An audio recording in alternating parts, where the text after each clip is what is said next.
Sino rito ang nakapag-share ng maling impormasyon sa social media na pinaniniwalaan nila na totoo? Malamang lahat tayo, ang masamang epekto ng disinformasyon at misinformasyon ay lalong umaliwangaw sa gitna ng isang global crisis sa ating kalusugan noong panahon ng COVID-19 pandemic, kung saan talamak ang paglabas ng mali-maling impormasyon sa internet. Noong panahon na iyon, mahirap para sa ordinaryong mamamayan na makakuha ng kritikal at wastong impormasyon mula sa ating mga ahensya. Sino rito na biktima ng scam? O may kilalang na biktima ng scam? Malamang lahat din tayo. Dahil sa social media, ang cybercrimes ngayon ay may tuturing na natin na mas madalas pang mangyari sa buhay ng isang karaniwang tao kesa sa mga common crimes. Bilang komite na may mandato na siyasatin ang lahat ng bagay na nauugnay sa pagsugpo ng kriminalidad, layunin po natin dito ang magkapagsagawa ng naangkop na batas laban sa mali at malisyosong impormasyon na nagdudulot ng pinsala at krimen sa ating mamamayan, lalong-lalo na sa ating mga kabataan. Napapanahon ang ating diskurso ngayong araw na ito dahil laganap na ang mga kasinungalingan at peking balita sa social media. Bawat Pilipino, lalo-lalo na mga menor de edad, mga hindi nakapag-aral, mga matatanda na hindi sanay sa teknolohiya, at iba pang mga vulnerable sector ng ating lipunan, tayong lahat ay posibleng maging biktima ng panloloko at paglilinlang sa social media. Isang nakakaalarmang sitwasyon sa social media ay ang pag-normalize ng paggamit ng bastos na salita, toxic behavior, haters, personal attacks o bashing. Our children start to experience self-hate and resort to self-harm.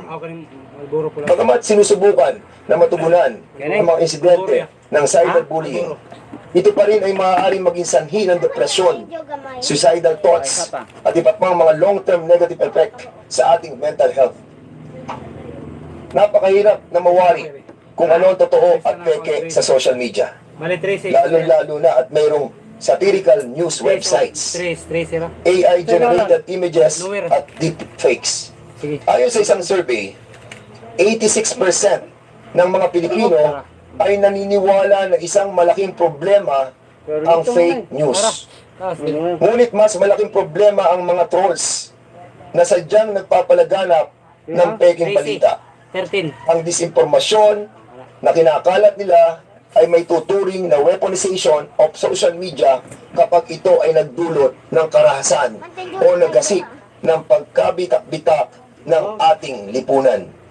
Hindi natin maikakait ang malalim na pinsalang dulot ng peking balita, cybercrimes, lalo na kung ito ay patungkol sa kalusugan, seguridad ng bansa, terorismo, child sexual abuse o exploitation, natural na kalamidad, public emergency at integridad ng ating mga demokratikong institusyon.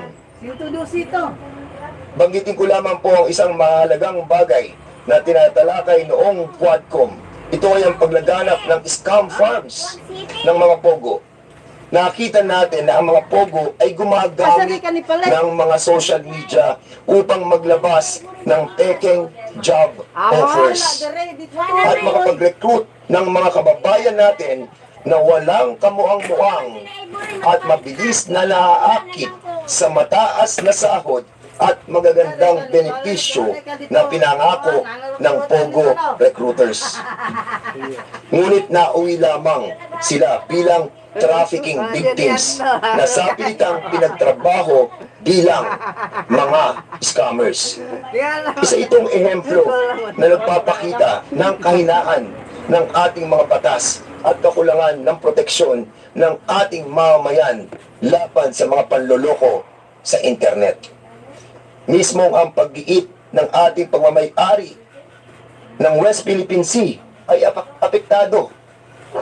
sa paglaganap ng kasinungalingan sa SOCMED. Sabi nga ni Justice Antonio Carpio, ang pag-angkin ng China sa West Philippine Sea ay maituturing na fake news of the century. Ang mga Pinoy na trolls naman na nagpapalaganap ng maling impormasyon tungkol dito, pwede ba natin ituring bilang mga traidor ng bayan?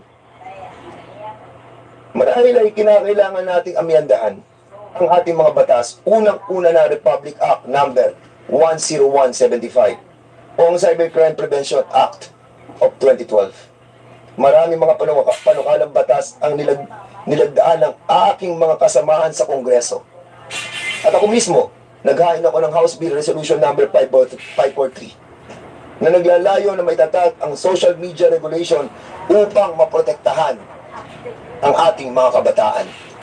Kinakailangan natin ang mga makabago at naangkop na mga polisiya at patakaran laban sa disinformasyon.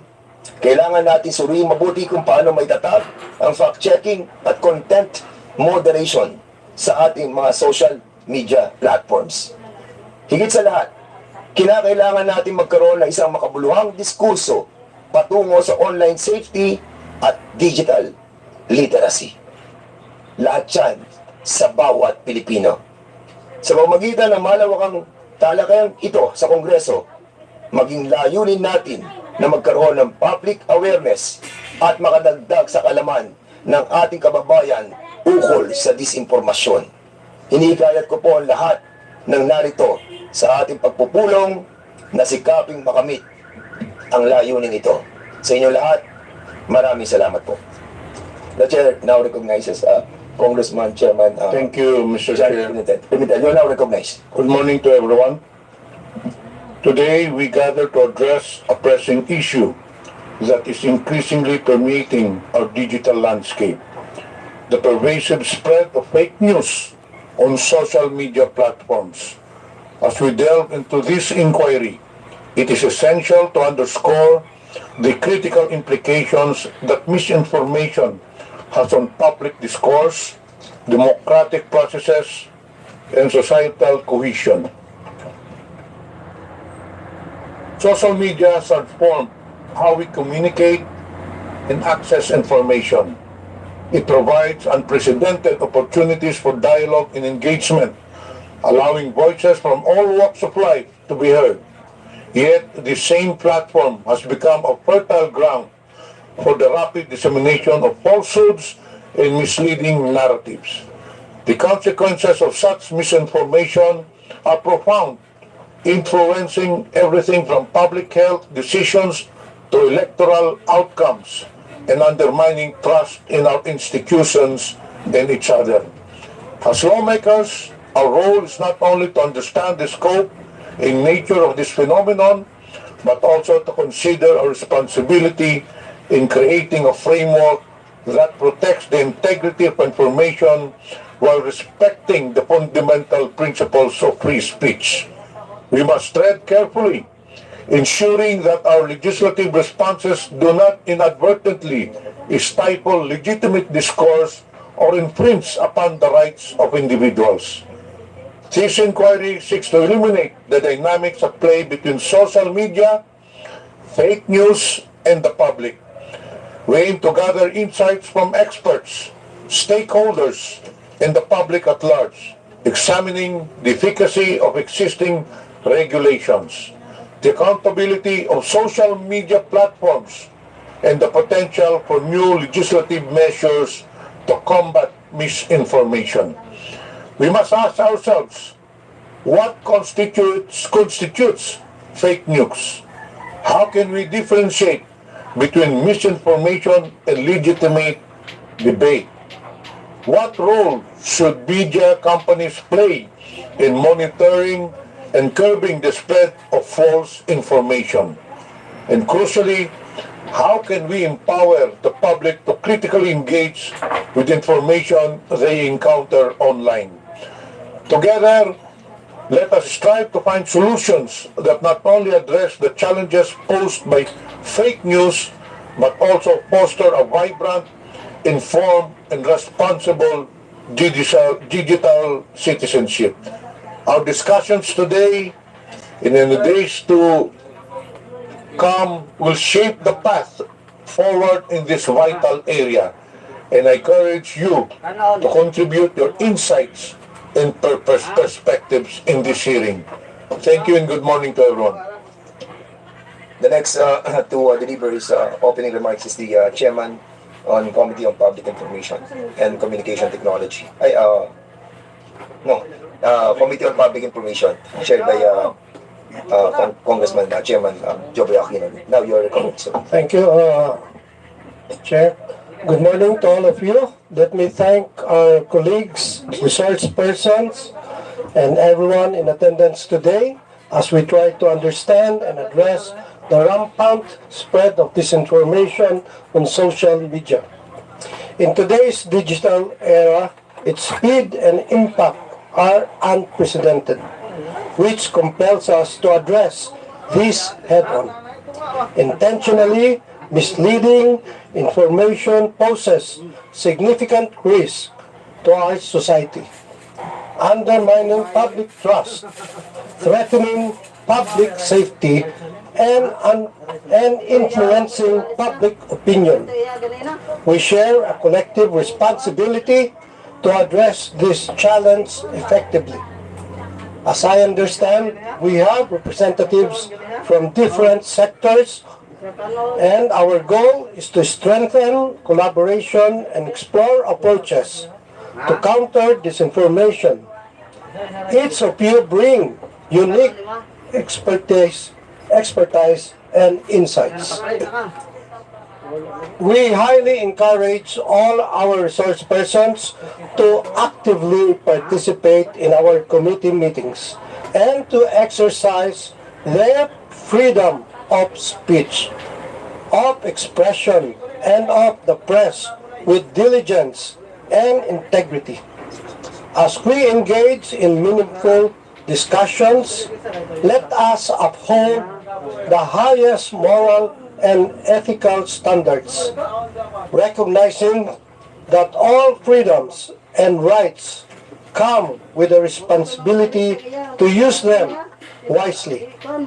Together, let us foster a respectful and productive dialogue that contributes to inform policy making and the public good. With that in mind, I look forward to a constructive discussion with all of you. Thank you and good morning. Thank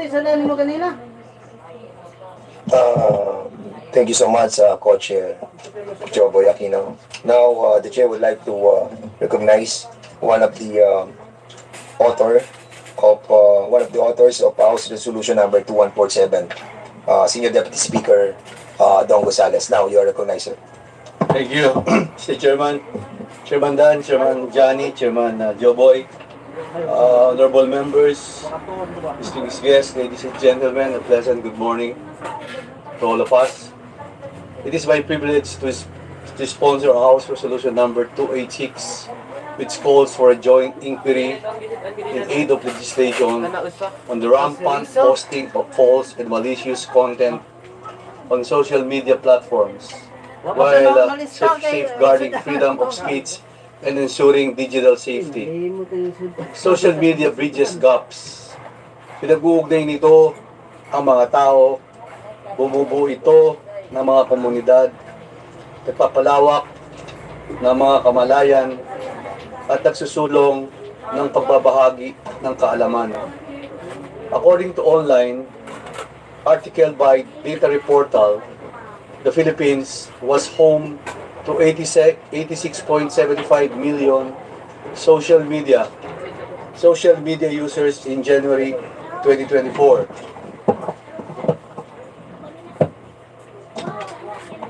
Equating to 73.4% of the total population. At sabi naman ng Foundation for Media Alternatives, ang Facebook ay ang pinakamura at pinakamadaling ma-access dahil ang ilang mga network ay inaalok ito ng libre bilang bahagi ng kanilang data plan. Ngunit, sa kabila ng napakaraming benepisyong kakibat nito, social media can also be used as a conduit of inappropriate contents. We all experience browsing our social media platforms, and more often, we come across racist, sexist, homophobic, religious, and political-based hate contents. Ang mga mapanirang nilalaman na ito ay naglalagay sa panganib sa kaligtasan ng publiko sa pamamagitan ng maling impormasyon, online harassment, mga panlilinlang at iba pang anyo ng cyberbullying. We affirm that instrumental role of social media in today's day and age, but there is an overwhelming need to address harmful content and at the same time uphold constitutional freedoms, particularly the freedom of speech and expression, which are considered cornerstones of our democracy. House Resolution number 286 proposes for the development of an improved transparency and accountability mechanisms for social media platforms. Most especially, it calls for an enhanced content moderation, reporting systems, and safeguards against misuse of algorithms. Additionally, digital literacy needs to be prioritized to help our fellow Filipinos discern credible information. Likewise, the resolution will also review Republic Act number 10175 or the Cybercrime Prevention Act of 2012 to address the challenges posed by emerging technologies and harmful online content.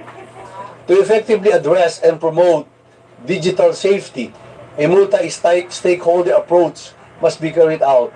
Social media companies, cybersecurity experts, and legal professionals must come together to craft an effective and double legislation.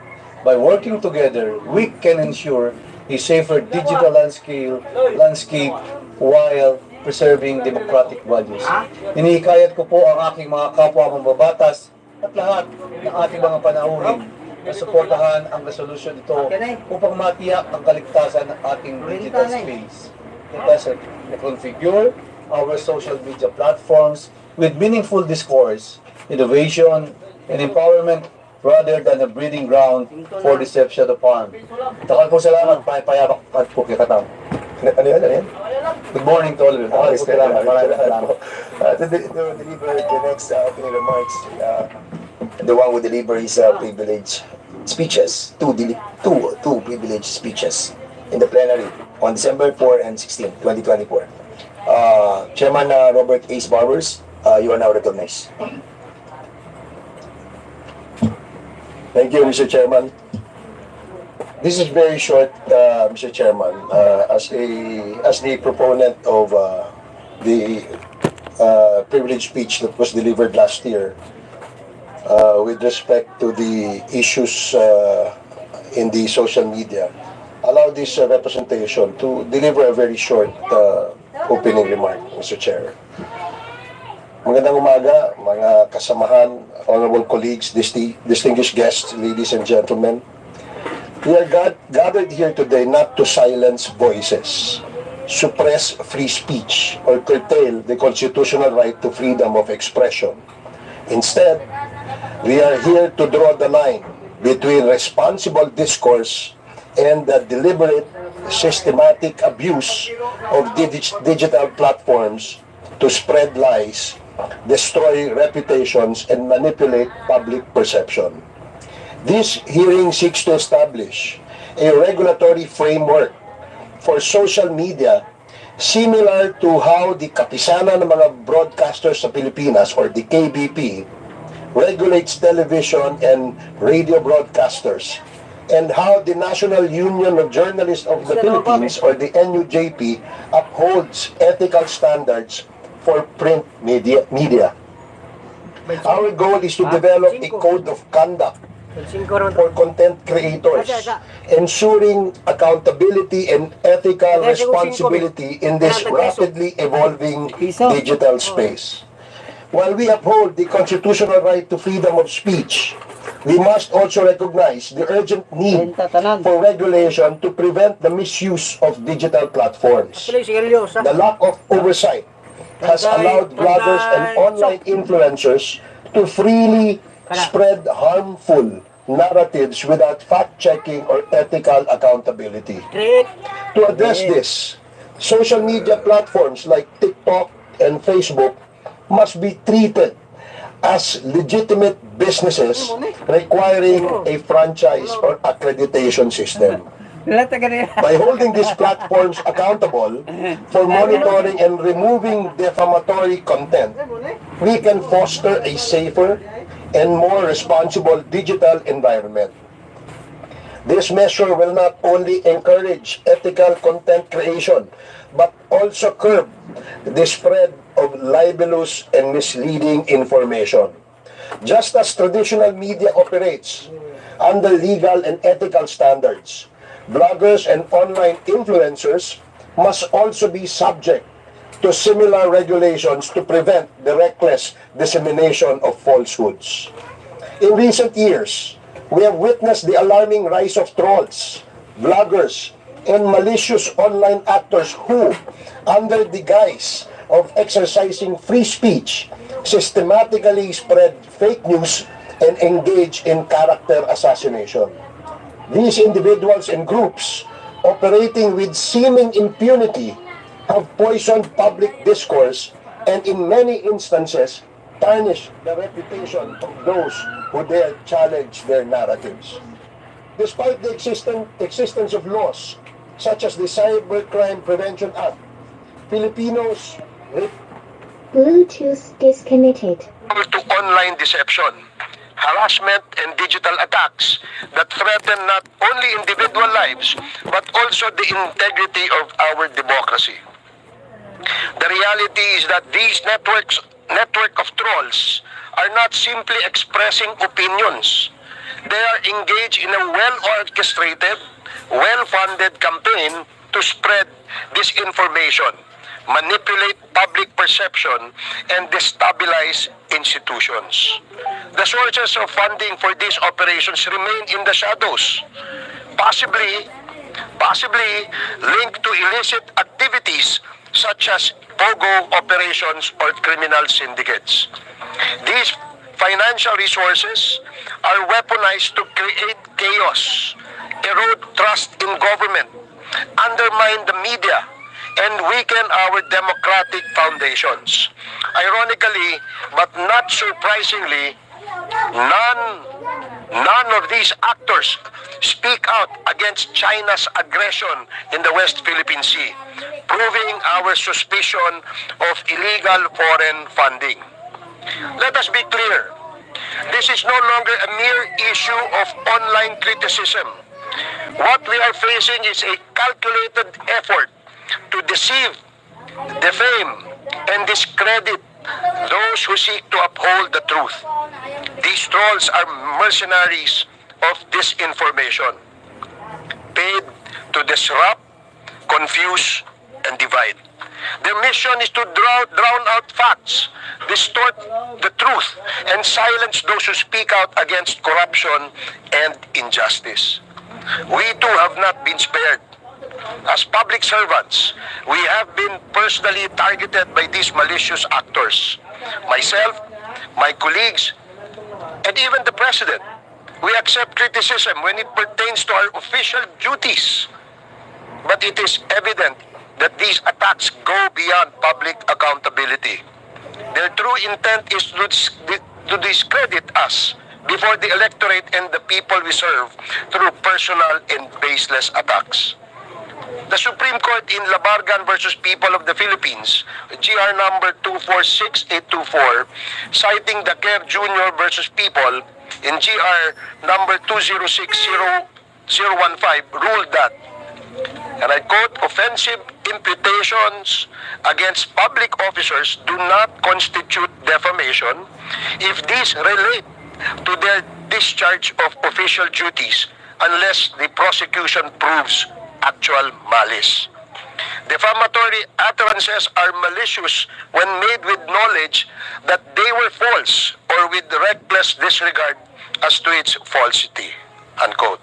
But this issue is bigger than any individual case, Mr. Chairman. This is about every Filipino who has been a victim of online harassment, cyber libel, and digital deception. If we continue to ignore this growing problem, we are failing the people we have sworn to protect. Social media should never be a tool for personal attacks or harassments or the destruction of reputations. Those who exploit these platforms to spread black propaganda, lies, and harm others must be held accountable. We have also received reports of bloggers soliciting donations under the pretense of funding their content, only to be involved in scams and online fraud. All this must stop, Mr. Chair. Today, we commit ourselves to finding solutions. We will explore ways to protect the public from the dangers of fake news and disinformation while ensuring that our digital spaces remain safe, ethical, and credible for future generations. Maraming salamat po, Mr. Chair. Thank you. That was 10 minutes. I thought 9 minutes only. it was short. Anyway, the next item of our agenda is the acknowledgements of the resource persons who are present today. Thank you for coming over. And the COMSEC is hereby directed to acknowledge those personalities. And to those who will not be acknowledged, please approach po yung ating mic and ask to be recognized by the chair. Thank you so much. COMSEC, please. Thank you, Mr. Chair. Good morning again. The following resource persons are present from the Department of Information and Communications Technology, Undersecretary Jeffrey E.N.D., Ms. Christine Abopre, Ms. Michelle Pagalilawan, Mr. Renato Del Rosario, and Attorney Don Josef Tiansay. From the Cybercrime Investigation and Coordinating Center, Undersecretary Alexander K. Ramos, Attorney Alvin Navarro, and Ms. Christine Jane Flores. From the Department of Justice, Office of Cybercrime, Attorney Rodan Parocha. Secretary Ivan Uy. Apologies, sir. From the Department of Justice, Attorney Rodan Parocha of the DOJ Office of Cybercrime, with Head Agent Ina Marie Feliz Protasio Ladislao and State Counsel Attorney Christian Bautista. From the National Bureau of Investigation, Attorney Van Homer Anglube. From the National Telecommunications Commission, Attorney Andres Castelar Jr. From the Philippine National Police, Police Brigadier General Bernard Yang of the PNP Anti-Cybercrime Group, with Colonel Columbo Aberia of the ACG, Police Lieutenant Colonel Anacleto Deliva of the PNP Legal Service, Colonel Nova De Castro Aglipay, the Chief of the Legal Affairs Division of the ACG, and from the University of the Philippines, Associate Dean for the College of Media Communication, Dr. Rachel Ican. From the Center for Policy and Executive Development of the UP, Dr. Enrico Basilio. And Ms. Angela Chavez, also from CPED. Online, we have Attorney Michael Chu of the UP College of Law. And online, we also have Dr. Jonathan Corpus Ong of Global Digital Media and the University of Massachusetts in Amherst. From the Kapisanan ng mga Broadcaster ng Pilipinas, Attorney Rudolph Colarbal. From Vera Files, Ms. Ellen Tordesillas, President and Co-Founder. Mr. Chair, from the social media personalities present that we invited 40 plus, sir, with us today are Attorney Rico Tomotorgo, Miss Maria Lourdes Tiquia of Publicus Asia, and Mr. Mark Louis Gamboa. That's all, Your Honor, for now. Thank you.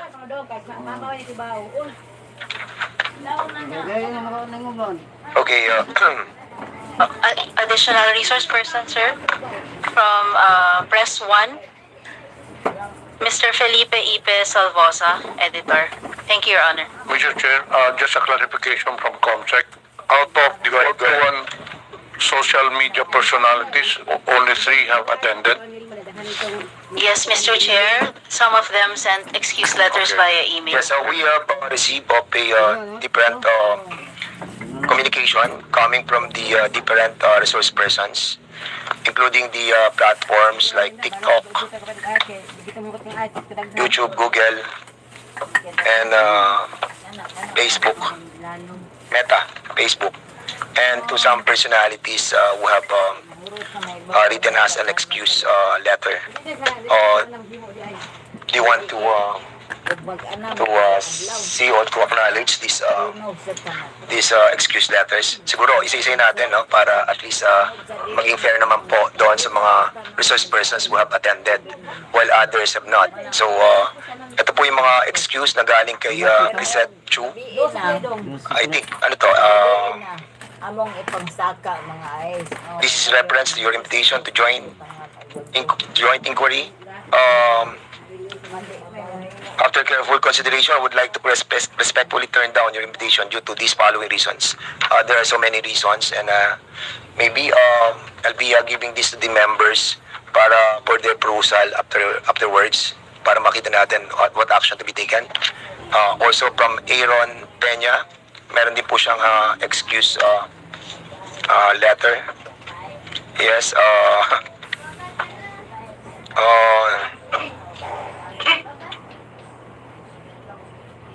Mr. kay Mark Anthony Lopez just received today. I think this is also an excuse letter. Kay June Abines, after having a discussion with my lawyers, I regret to inform you that I won't be attending the hearing today because objective hearing is an attempt to curtail the people's right to expression. Kay Richard, from Richard Mata,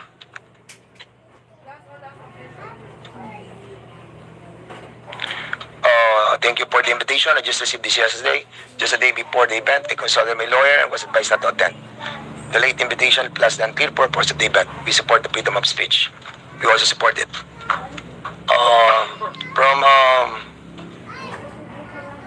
From Elizabeth Joy Cruz, same excuse. Meron din excuse. Kay Attorney Trixie Cruz Angeles, I respectfully decline this invitation as I question the legality of the inquiry as well as the proposed legislation for being violative of the constitutional guarantee of free speech. From Ethel Garcia, decline as well. From Maui Spencer, out of the country. From Sean Wayne, long excuse. And sa TikTok, YouTube, and Meta. So I think the members have to decide on the other members who have not given us any excuse letter for the attention of the resource person. Mr. Chair. Congressman Marcoleta and then Congressman Abante. Thank you, Mr. Chair. Judging from the title of the resolution before us, is it correct to assume that this hearing is only limited to social media platforms? No, of course not. Because the way I see it, it only addresses the problems, alleged problems encountered against bloggers. No, Chairman, Congressman Marcoleta. That's the reason why we have invited as well the government agencies and also the academe and other media outlets who have parameters on. But we have not invited members of the mainstream media, Mr. Chair. We did. And what that's the reason why what was the reason? we're asking for the excuse letter as well because a while ago the COMSEC have acknowledged the persons of the resource persons who have been invited.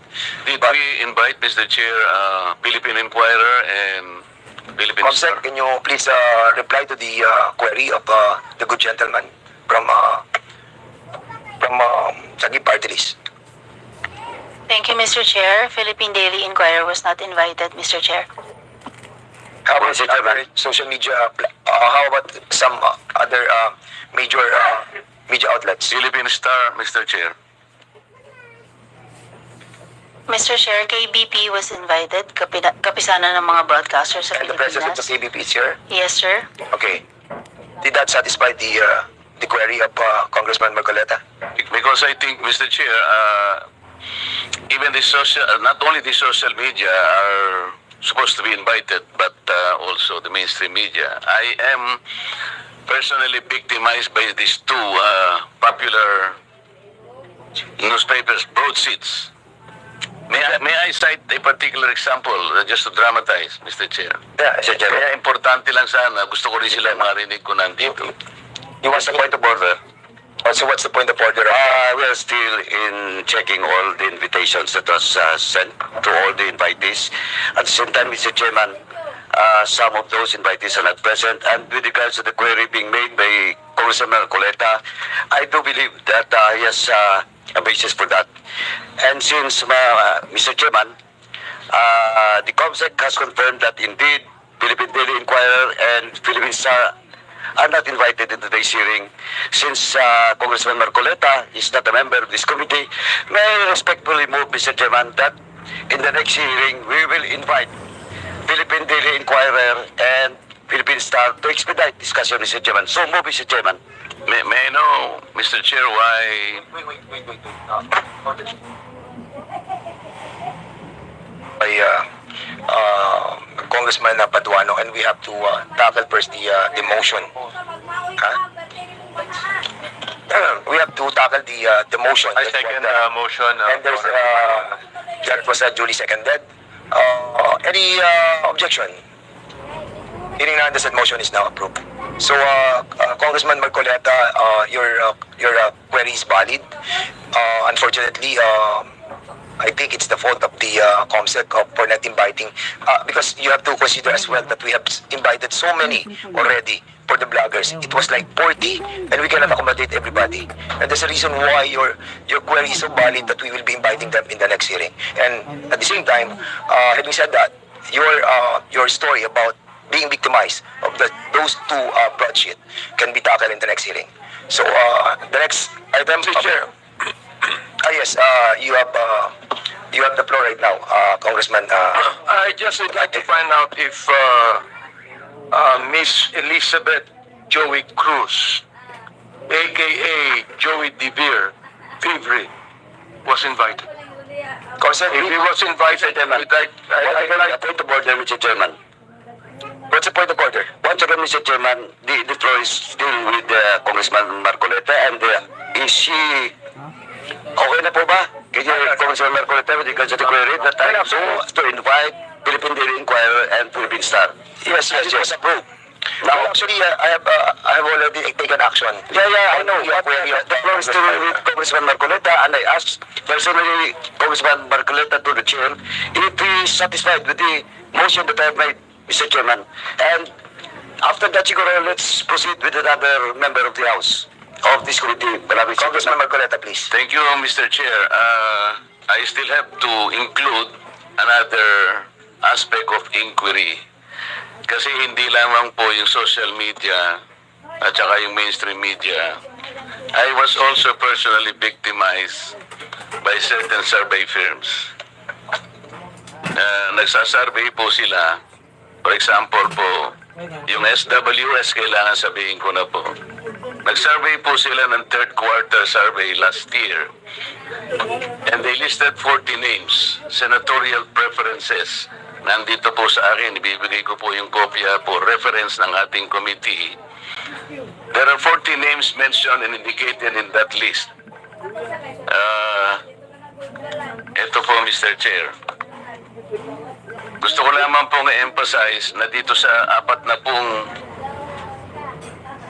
senatorial balls po na kanilang ginamit dito sa survey na to, meron pong 6 na relatively unknown. Babasahin ko po ang pangalan: Adonis Jerome, Andamo Jocelyn, Arambolo Ronel, Doringo Mimi, Loranda Mori, Danilo Ramos. Meron po naman 7 na sikat, Mr. Chair, pero hindi naman nagpahayag po ng pagtakbo bilang senador. Andiyan na po si dating Pangulong Rodrigo Duterte, dating Senador Franklin Trilon, dating Senador Richard Gordon, Harry Roque, dating Vice Presidente Robredo Maria Leonor, at saka po yung ating Secretary of Defense, Gilbert Chodoro. Pero po malinaw dito, Mr. Chair, hindi po nila ako nilagay dito sa 40. Pero no pong yung outcome pong ito ipalabas nila, number 36 po ako. Paano po mangyayari na ako po magiging number 36, hindi naman po kasali rito? Ito po yung klase ng mga manipulative surveys na pinaniniwalaan po ng mga tao. Sana po hindi na lang nila ako sinama sapagkat wala naman ako rito. Sino po ba si Adonis Jerome, Damot Jocelyn, Arambulo Ronel, Doringo Mimi, Loranda Modi, Mr. Kong Barbers, may kilala ka ba rito? Bakit naman po, hindi ko naman po pinagpipilitan na isama nila ako rito. Ang problema, hindi po ako kasama, Mr. Chair, pero nilagay po nila ako doon sa resulta, number 36 ako. Hindi naman po tatama ito. Ito po yung gusto nating i-address lahat. Hindi lamang po social media. We understand that your predicament, Thank you, Mr. Chair. Congressman Marcoleta. And Ibigay ko po yung kopya para sa the referensya po. representation also doesn't believe that. Because on my own assumption, nasa top 5 ka. So, Mr. Chairman, Chairman, just Mr. Chair, kidding aside. No, kidding aside. We have to tackle that issue as well, that being espoused by Congressman Marcoleta. So we will be inviting over in the next hearing, what survey firm is that? SWS and the power station. Ilan ba yan? Ito lang muna yung nakita ko. Yes. At saka yung Manila Broadcasting Corporation, MBC. Because in the House resolution itself, the House resolution number 2147, it clearly states Social media lang. kaya yun lang yung topic natin. But we cannot, we are not delivered, no. Congressman Barbers, you have delivered in your privilege speech a wide, comprehensive approach on this matter. That running over the survey firm is also correct. Yeah, maybe we are tackling not only the House Resolution number 2147, we're also tackling 2 privileged speeches that was delivered by you. So I think may basis po yung kay Congressman Marcoleta. Okay, and at the same time,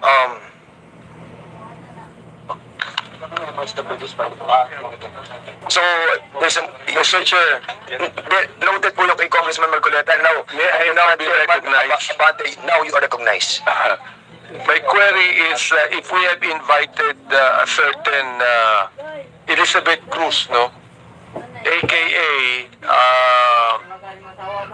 Joey De Vibre, Mr. Chair. If we have invited her and she has an excuse letter, may I know what was the excuse, Mr. Chairman? Consent, please answer the query of Congressman Abante. Please. Sa social media. Thank you, Mr. Chair. Miss Elizabeth Joy Cruz was invited and she sent an excuse letter via email. Ano po yung kanya excuse letter? Ano yung dahilan? One moment, sir. I'll get it from the chair. Thank you. Mr. Chair, Comsec, can you kindly also try to tell us those resource persons who have not attended this committee hearing? Yung may mga excuse letter, okay yun. But those who have not reply to our request to be present on today's hearing. Thank you, Mr. Mr. Chair, Chair. particularly first, Mr. Chair, Yes, Congressman Abante. particularly I am referring to AKA Joe De Vibre. sapagkat matindi yung kanyang mga sinabi dito. Gusto ko talagang makita siya at makausap sapagkat dito minura niya ako. Ang sabi niya, panay kabobohan sa quad. Sayang kuryente sa'yo. Bigyan mo sa kanya. Yun yung back you. Yeah. Back you. Hindi ko alam. Huwag mo na sabihin.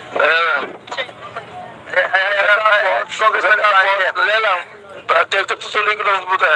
Mr. Chairman, Congressman, don't be so personal. Let's be more comprehensive on this approach. Binabasa ko lang po. Binabasa ko lang Sige, go ahead. I'll give you Pangalawa, November 13, 2024, nagmura na naman siya. Hindi ko na babanggitin yung mura niya. Pag tinatanong kung anong legislation ginawa niyo in relation to this, BS, ano ba yung BS? BS inquiry, sasagot ka. Swelduhan ka ng taxpayers, gago. November 3, 2024, si Benny Abante at si Romel Marbil ay mga protektor ng illegal na droga dahil pilit nilang pinalalabas na hindi ito ganoon kasama. Tapos sabing ganyan, si Dan Fernandez and H. Barber's survey are depressing. Alam na nila na matatalo sila sa eleksyon. So what is the hearing for? Smoke screen for the discount. Tinabi ko ito sapagkat matindi po itong mga akusasyon na ibinigay nitong gusto ko nila magmura Hindi na ako bumumura muna. Oo.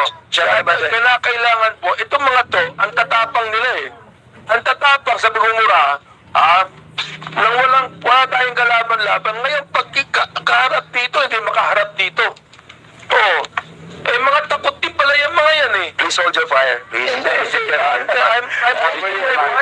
On the process of administrative, ano pa lang muna tayo, Congressman Abante, we can tackle that on the interpellation. Mr. Chair, gusto ko lang pong bagitin itong kanya excuse letter. Nakalagay dito, after meaningful consultation with my lawyers, kumain pa na abogado. I have decided to respectfully decline. Respectfully? Minumura tayo, respectfully? To share my knowledge on matters. Hindi knowledge ang kailangan natin. The lawyer. Ask the lawyers kung libelous yung ginawa niyo o slander. Nakalagay, I would like to categorically state that I am neither paid by POGO operators. Hindi na pinag-uusapan natin yung mga sinabi niya. Tapos respectfully, Elizabeth Joey Cruz, nakikinig po sa ating ngayon, nanonood ngayon. Umarap ka dito, kumatapang ka. Hirap sa iyo, nagmumura ka. Nang dyan na wala kaming kalaban-laban. Umarap ka dito. Dito. Namu. Chairman. Wait. Quadcomm, please observe, refrain from laughing or whatever expression you wanted to, please observe decency and, of course, Chair, I move that we strike out. with all due respect with Congressman Abante, I feel your sentiment, I feel your sentiment, but we are in the process of finding out the, yung pong implementation of the 10175. And I respect your freedom of expression. But what I'm trying to tell you is to refrain from the fire that you wanted to express, But for now, nandun pa lang po tayo sa administrative matter, and we wanted to finish that, and then we will be discussing or we will be approving the ground rules. Wala pa po yung ground rules, and kaya nga po, doon sana yung kay Chairman Abante papatak yan sa ground rules. Anyway, having said that, siguro we'll proceed to the next item. Mr. Chairman, is to approve. So that we can have an orderly hearing, we must first approve the ground rules. I believe that the COMSEC has already distributed copies of the ground rules to the members present. So therefore, Mr. Chair, I move to approve the ground rules. Yes, there's a motion to approve the ground rules, and I believe that the members of this committee have already received the yung pong ground rules natin, and you have already read it. So siguro Lunes, Martes. I need a second motion for this. Any second motion? This was duly seconded. Any objection? Hearing none, the said motion is now approved. Yung sa YouTube ba? Hindi ko basahin. So the next item of our agenda is for all Mr. Chair, yes, Congressman Zamora. I would like to reiterate my earlier motion to strike out the expletive that was mentioned by my idol, Representative Abante. Second motion. Mr. Chair, the motion, I object because it was not expletive. Sinabi ko lang, namo. That can mean anything. That can mean anything.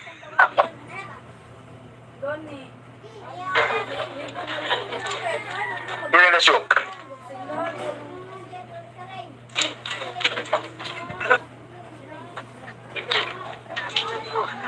If that is the... Huh? So it was seconded, Mr. Chairman. And the objection with Congressman Abante, it's up to the members if they will vote for it. For the objection with Chairman Abante. 1 minute suspension. Oy. Alam. Ako dito, kaba. Ako.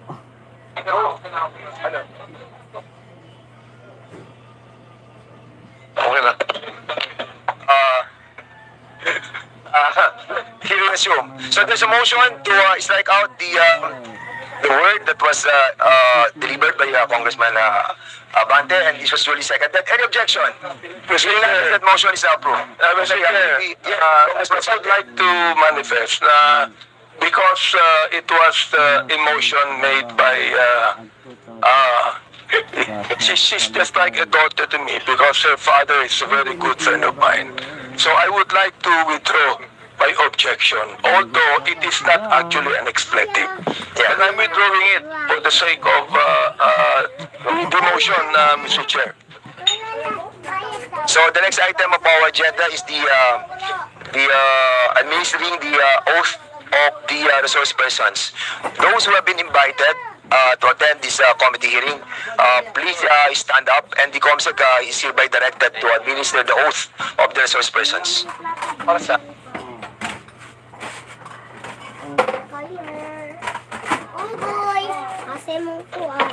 May we request all the resource persons invited to stand?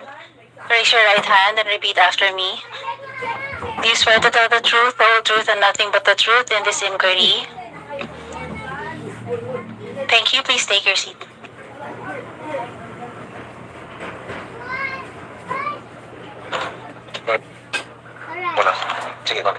Mr. Chair, once again, we would like to have an orderly proceedings of the hearings. So therefore, we have some reminders to the members because after this, we will now proceed to the deliberation and discussion. Please be reminded that pursuant to our ground rules, House members shall register with the committee secretary and shall be recognized on a first-to-register basis. Members shall be given 10 minutes each for their interpellation, excluding the answers of the resource persons. No member, except the chairpersons or the presiding officer and the senior deputy speaker, shall be allowed to speak or make interjections during the course of the interpellation of a member unless and until recognized by the lead chairperson or the presiding officer. Lastly, we enjoin everyone to observe proper decorum and basic courtesy in our proceedings. Please address your questions to the co-chairs and wait to be recognized. Thank you. Thank you so much, Co-Chair Pimentel. So, muna tapos na. The next is Chairman Aquino for the discussion proper. Please discuss it. Yes, thank you, Mr. Chairman. With the permission of my co-chairs, I would like to propose that we first hear from the academe, then government agencies and independent media organizations to give us a situation on the social media landscape. each presenter shall have 10 minutes. Thank you. So the proposed flow of discussion, una po yung academe, si Dr. Jonathan Ong, then academe muna, then government agencies, then the independent media organization. This will be the flow of our discussion. But for the meantime, going back to the administrative matter, Congressman Chairman Chairman Paduano, have something to say? Thank you, Mr. Chairman. Just a matter of procedure, Mr. Chairman. And a protocol of every committee hearing, Mr. Chairman. All resource person being invited in every hearing and absent should have an excuse letter or explanation. And if that excuse letter is valid and acceptable to the committee members, so we will just invite them to the next hearing. But for all those resource persons with an excuse letter or without an excuse letter, they should be invited through a show cause order for the next hearing, Mr. Chairman. So that's a matter of protocol and procedural in every committee hearing, Mr. Chairman. That's why I want to go back to the invited guest that was mentioned by Congressman Abante. And it's up to Congressman Abante what will be the next step for this committee for his or her invitation in the next hearing. I just want to make it clear, Mr. Chairman, that all invitees who are not present in today's hearing the committee should have a proper disposition with regards to their invitation, Mr. Chairman. Thank you, Mr. Chairman. So what's the pleasure of the body? Mr. Chair, in relation to what Congressman Paduano said, may I know if we're going to invite again those social bloggers? What's the pleasure of the body for those who have been invited and have not written us any excuse letter? Well, to me, Mr. Chair, Mr. Chair, Yes, go ahead. let us invite them again. If they don't show up or make an excuse letter, then I'll make a motion that we issue a show cause order on them. So there's a manifestation by Congressman Abante that those who have not written any excuse letter will be invited again in the next hearing. Actually, hindi ito motion, but it's a procedure that is being governed as, no? So, doon sa mga resource persons na hindi po nakarating, na hindi nagpadala ng mga excuse letter, you are being invited again in the next hearing. And for those who have written an excuse letter, what's the pleasure of this body on the excuse letters that they have sent us? Because they have written as letters. Mr. Chairman, kasi po, in our procedure, depende po sa content ng excuse letter if it is valid or not. That's why, I suggest, kaya lang, tumatagal tayo dito, I suggest sana na we will discuss each and every excuse letter. Kasi magkaiba po reason at saka content ng letter. Correct. Diba? For example, in the case of the person that was mentioned by Congressman Abante, ganun po yung sagot niya. Shall we invite her, babae ba? Shall we invite her again or issue a show cause order? For me, Mr. Chairman, that is offensive and we should also issue a show cause order for her. And we will not just invite her in the next hearing, we will issue a show cause order for that person. Mr. Chairman. According sa, okay, thank you so much for that, Congressman Duano. According sa Section 9 of our rules, witnesses have been granted more than two postponements of appearance before the committee without justifiable cause. So we can issue a show cause order because wala silang justifiable reason. Mr. Chairman, Yes, Congressman Ako, please. we must distinguish the resource person who was invited but did not offer any excuse from the resource person who was invited but came up with a letter excuse. So why should we treat them the same? According to our protocols, as we have done in the previous committee hearings, those invited persons who did not offer any excuse, the next order is for them, for the committee to show cause, to issue a show cause order to explain why. And for those people who offered an excuse for their absence, it's up for the committee to determine whether the excuse is acceptable or not. Thank you, Mr. Chair. Okay, I think we have so many excuse letters that were given to us by the COMSEC. Mr. Chair, And particularly, yes, the excuse order, the excuse letter of dismiss Elizabeth Joey Cruz. She said, I know that the time of the committee is precious and I am coming from deep concern on prudent utilization of public resources. Mr. Chair, this is contemptible. This is not respecting this committee. How dare she would say the prudent utilization of public resources? I therefore make a motion, Mr. Chair, that we issue a show cause order on this Elizabeth Joey Cruz. I move therefore, Mr. Chair. so there's a motion to issue a show cause order to that resource person. What's the name? Elizabeth Cruz. And there was a second motion. Any objection? Hearing that, the said motion is now approved. Yun po yung merong excuse letter. And there's still a lot. Like, for example, yung kay Sean Wayne, kay Maui Spencer, kay Ethel Garcia. But you have to read the content of their excuse letter. Like, for example, one of these, you want to move on this, or you want to discuss this on a later part of the discussion? Or you want to have an omnibus motion with all of this, But there are excuse letters which are valid. Like, for example, this personality,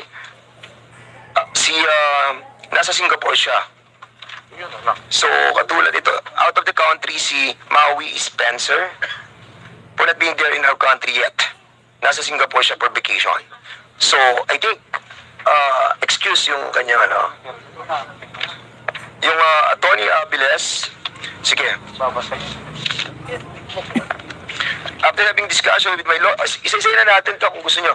Okay, after having discussion with my lawyers, I regret to inform you that I won't be attending the hearing today because the objective of the hearing is an attempt to curtail the people's right to expression. So what? Kay Juna Bines. With that issues letter, Mr. Chairman, I found it not valid and I moved to issue a show cause order for that Juna Bines. So there's a issue a show cause order to this resource person. Any second motion? Second. There's a second motion. Any objection? Hearing none, the said motion is now approved. Okay, Mr. Chair, if I may, go ahead. Mr. Chair, para lang doon sa mga nanonood, ito pong hearing na ito ay hindi para kitilin o isuppress yung freedom of speech nila. Wala ho kaming ganong layunin. Ang layunin po natin dito ay gawan ng polisiya ang paggamit ng social media platforms. Dapat po meron tayong disiplina, meron tayong code of conduct, meron tayong ethics sa paggamit nitong social media. Hindi yung pagbukas mo ng social media, magmumura ka. Meron dyan, nagso-social media, nagbablog, walang ginawa araw-araw kundi manawagan ng kaguluhan sa ating bansa, nananawagan ng people power, nananawagan ng kudeta. Yung ba ay tama, Mr. Chair?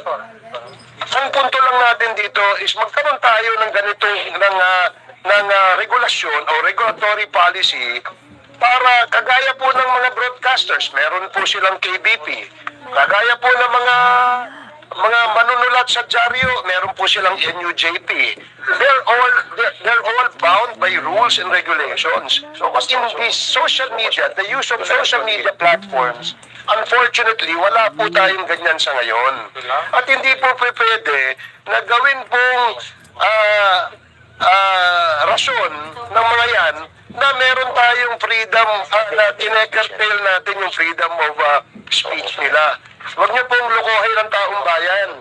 Wala akong curtailment o suppression ng freedom of speech dito. Kaya nga kayo inimbita rito eh. Di ba? Kaya kayo inimbita dito para magpahayag din kayo. Hindi po ba yan ay tamang freedom of expression?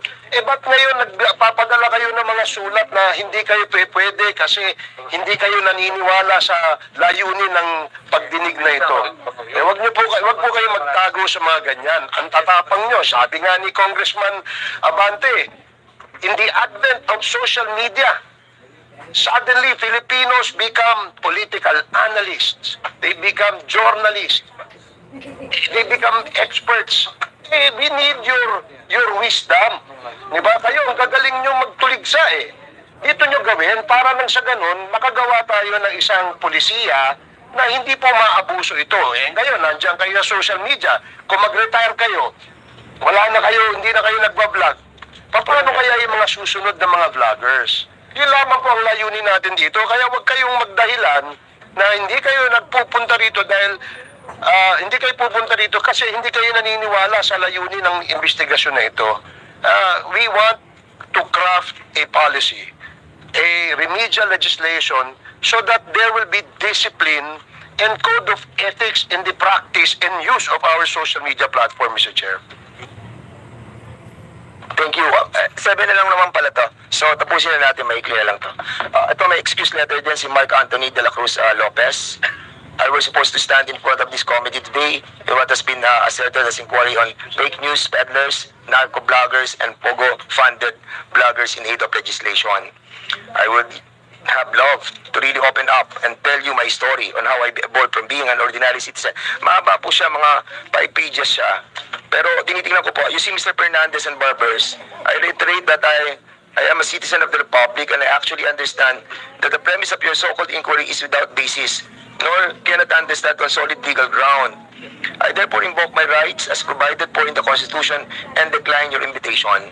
So, mahaba po yung kanyang letter and I cannot understand fully, but this is the content of the letter. So, what's the pleasure of the body? Mr. Chairman, once again, the letter that was sent to this committee is not valid.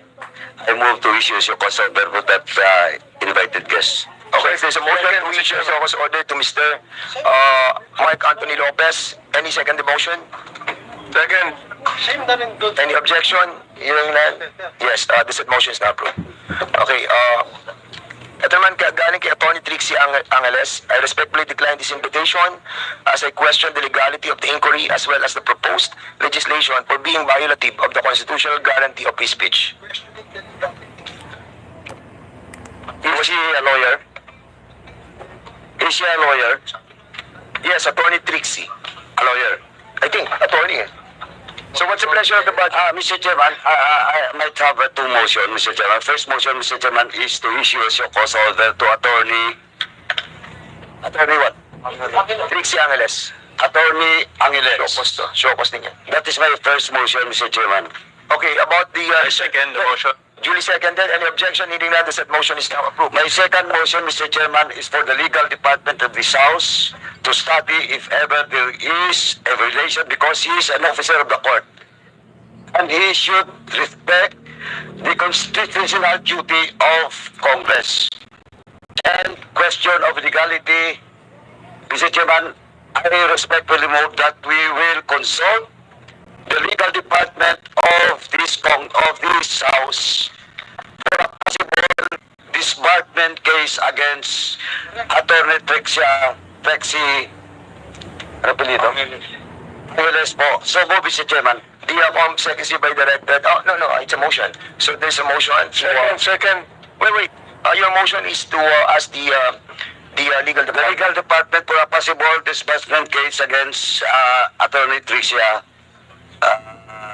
Angeles. So there's a motion cited by Congressman Paduano. Any second the motion? Duly seconded. Any objection? Hearing none, the said motion is now approved. About Richard Mata, thank you for your invitation. I just received this yesterday, just a day before the event. I consulted my lawyer and was advised not to attend. The late invitation plus the unclear purpose of the event, we support the freedom of speech. So, what's the pleasure of this body?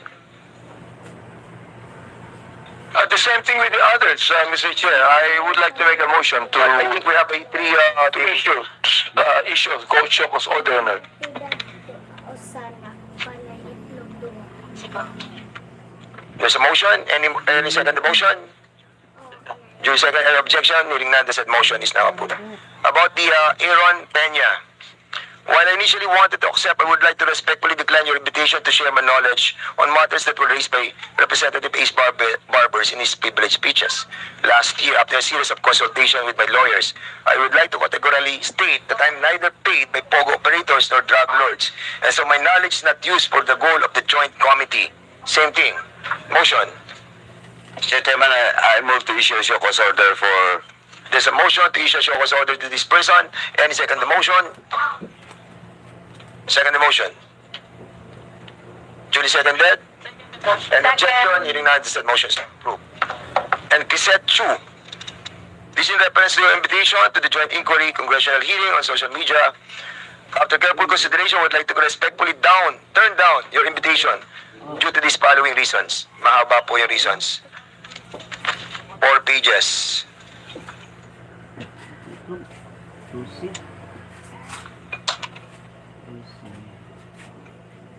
And sa nababasa ko ba, ang tema niya ay justification of the laws protecting the rights.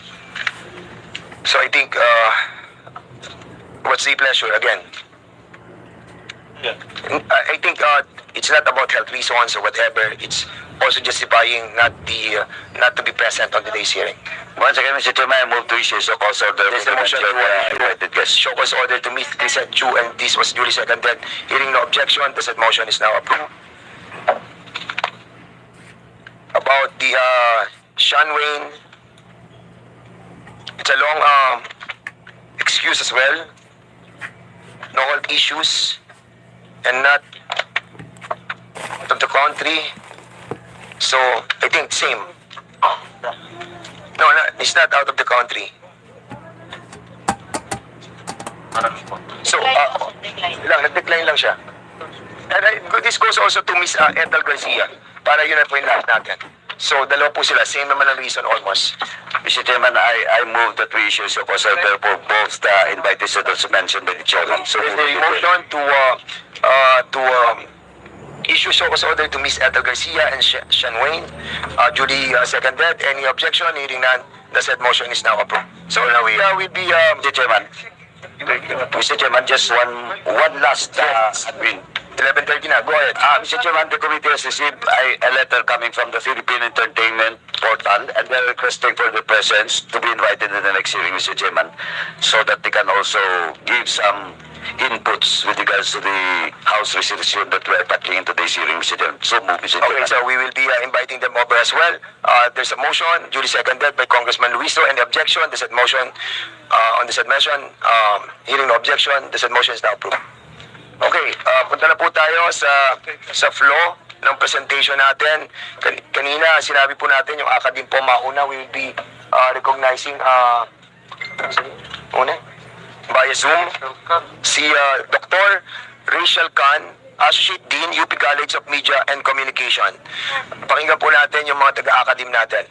Go ahead, Andiyan ba siya? Pumauna to kasi mag-out na siya. Okay, so unahin po muna natin si Dr. Jonathan Ong, University of Massachusetts. Andiyan po ba siya? Via Zoom as well. So via Zoom. Sige, go ahead. Sige, Dr. Ong, you are now recognized.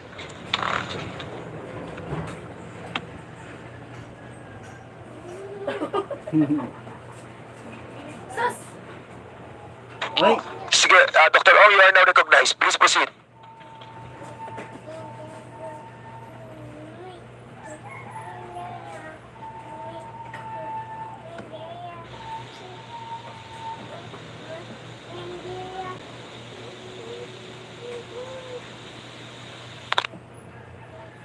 Academic research and tech policy papers on social media and disinformation.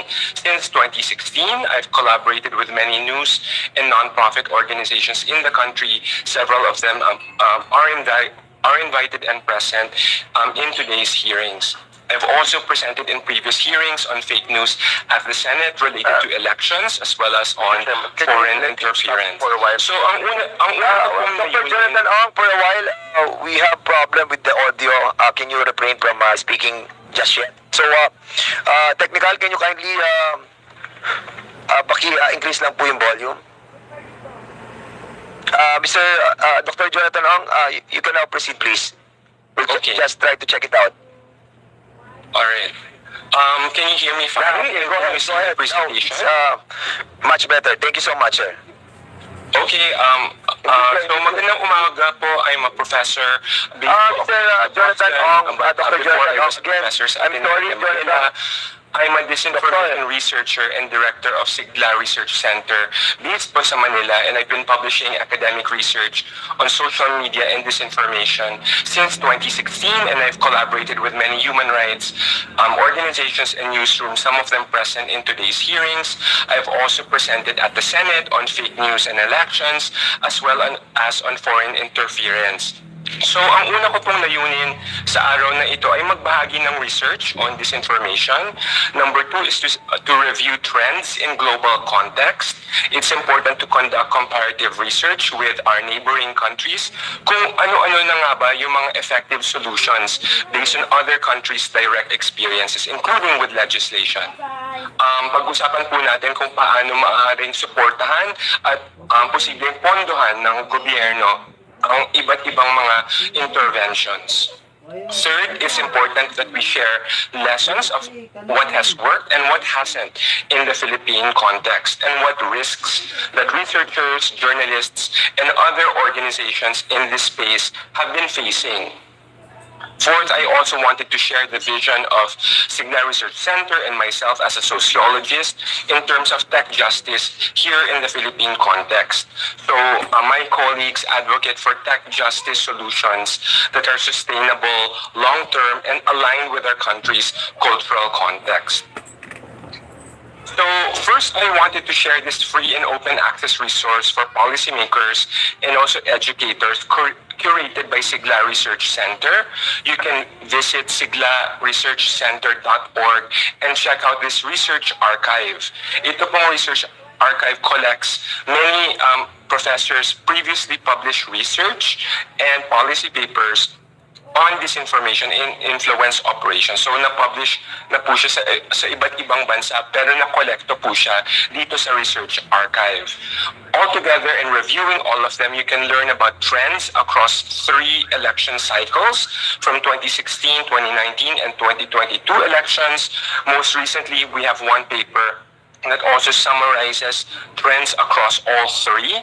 Some of you might know that as a sociologist, my specific methodology has also been focused on understanding the business of disinformation for hire.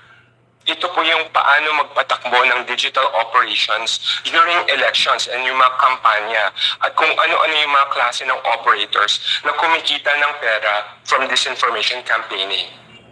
We also include papers in this archive led by other academics such as Fatima Gao, who discussed influencer marketing and paano kumikita ng pera ang mga influencers bawat halalan using advertising technology of social media platforms. Finally, we have collected research about counter-disinformation actors in the Philippines and kung ano-ano yung mga interventions na na-implement dito sa ating bansa. So, baka may mga nakakaalam na po sa inyo itong research paper published noong 2018 entitled Architects of Network Disinformation. I was asked to share this with you again today. This research was co-authored with Jason Cabañas, and this analyzed the behind-the-scenes work of disinformation campaigns, how they are organized, the different kinds of workers involved, who sets the agenda, and who executes the campaign. So our research involved interviews with politicians, political operators, at various levels of the hierarchy. Kasama na dito mga advertising and PR specialists, influencers, fake account operators, and digital volunteers. This academic paper has also been translated as a podcast produced by Puma Podcast, where we interviewed disinformation whistleblowers. So ito po yung mga operators na nagtrabaho sa mga political campaigns, and you can hear from them directly. Maririnig nyo how they were recruited into their work at paano sila kumikita ng pera. Three of our findings: political trolls are not tech-brainwashed, uneducated, poor voters in rural areas. Some of them are from middle-class families, and they see political trolling as just a side gig, a hustle to make ends meet. There are different kinds of workers, and we need to hold accountable the people at the top, yung mga elites in advertising and PR industries. Ibig sabihin, sana wag lang po natin habulin yung mga low-level workers, yung mga bots, but pati na rin yung mga mastermind. Pero mahirap pong gawin itong kind of research. Ang naging pangalan ko sa methodology ng research na ito ay disinformation for hire, yung pag-aaral ng paano nagiging hanap buhay, kumbaga, ang paggawa ng fake news sa industriya. So, ang napag-aralan namin ay ito. Investigative research into the business of disinformation is risky and costly. It requires financial investment and also legal support. So, yung mga researchers and journalists who do this are also threatened when doing this kind of risky research. This is difficult to execute because it requires the cooperation of whistleblowers. Ibig sabihin, hindi lang ito monitoring kung ano yung nakikita natin sa social media. Kailangan may ma-invite tayo na magpa-interview sa mga researcher ng mga tao na insiders talaga sa industriya. This means that we need civil society to support worker power movement building in the digital and creative industries. Kailangan ma-encourage natin sila at magkaisa, mapag-usapan ng ethics or lack thereof sa industriya. So, may iba't ibang interventions na nasubukan na. So, for example, codes of ethics have been attempted by legal advocacy groups like Lente, which I'm sure you're familiar with. Unfortunately, these attempts have had very little buy-in from advertising and PR agencies themselves because it threatens their ways of working and their bottom line. Thus, it has become easier to just hunt and fact-check low-level trolls and bots rather than to hold accountable itong mga masterminds. So, pag-usapan din natin ng foreign interference. And it's important that we review prior research. Of course, it's important to invest in cybersecurity monitoring of foreign interference.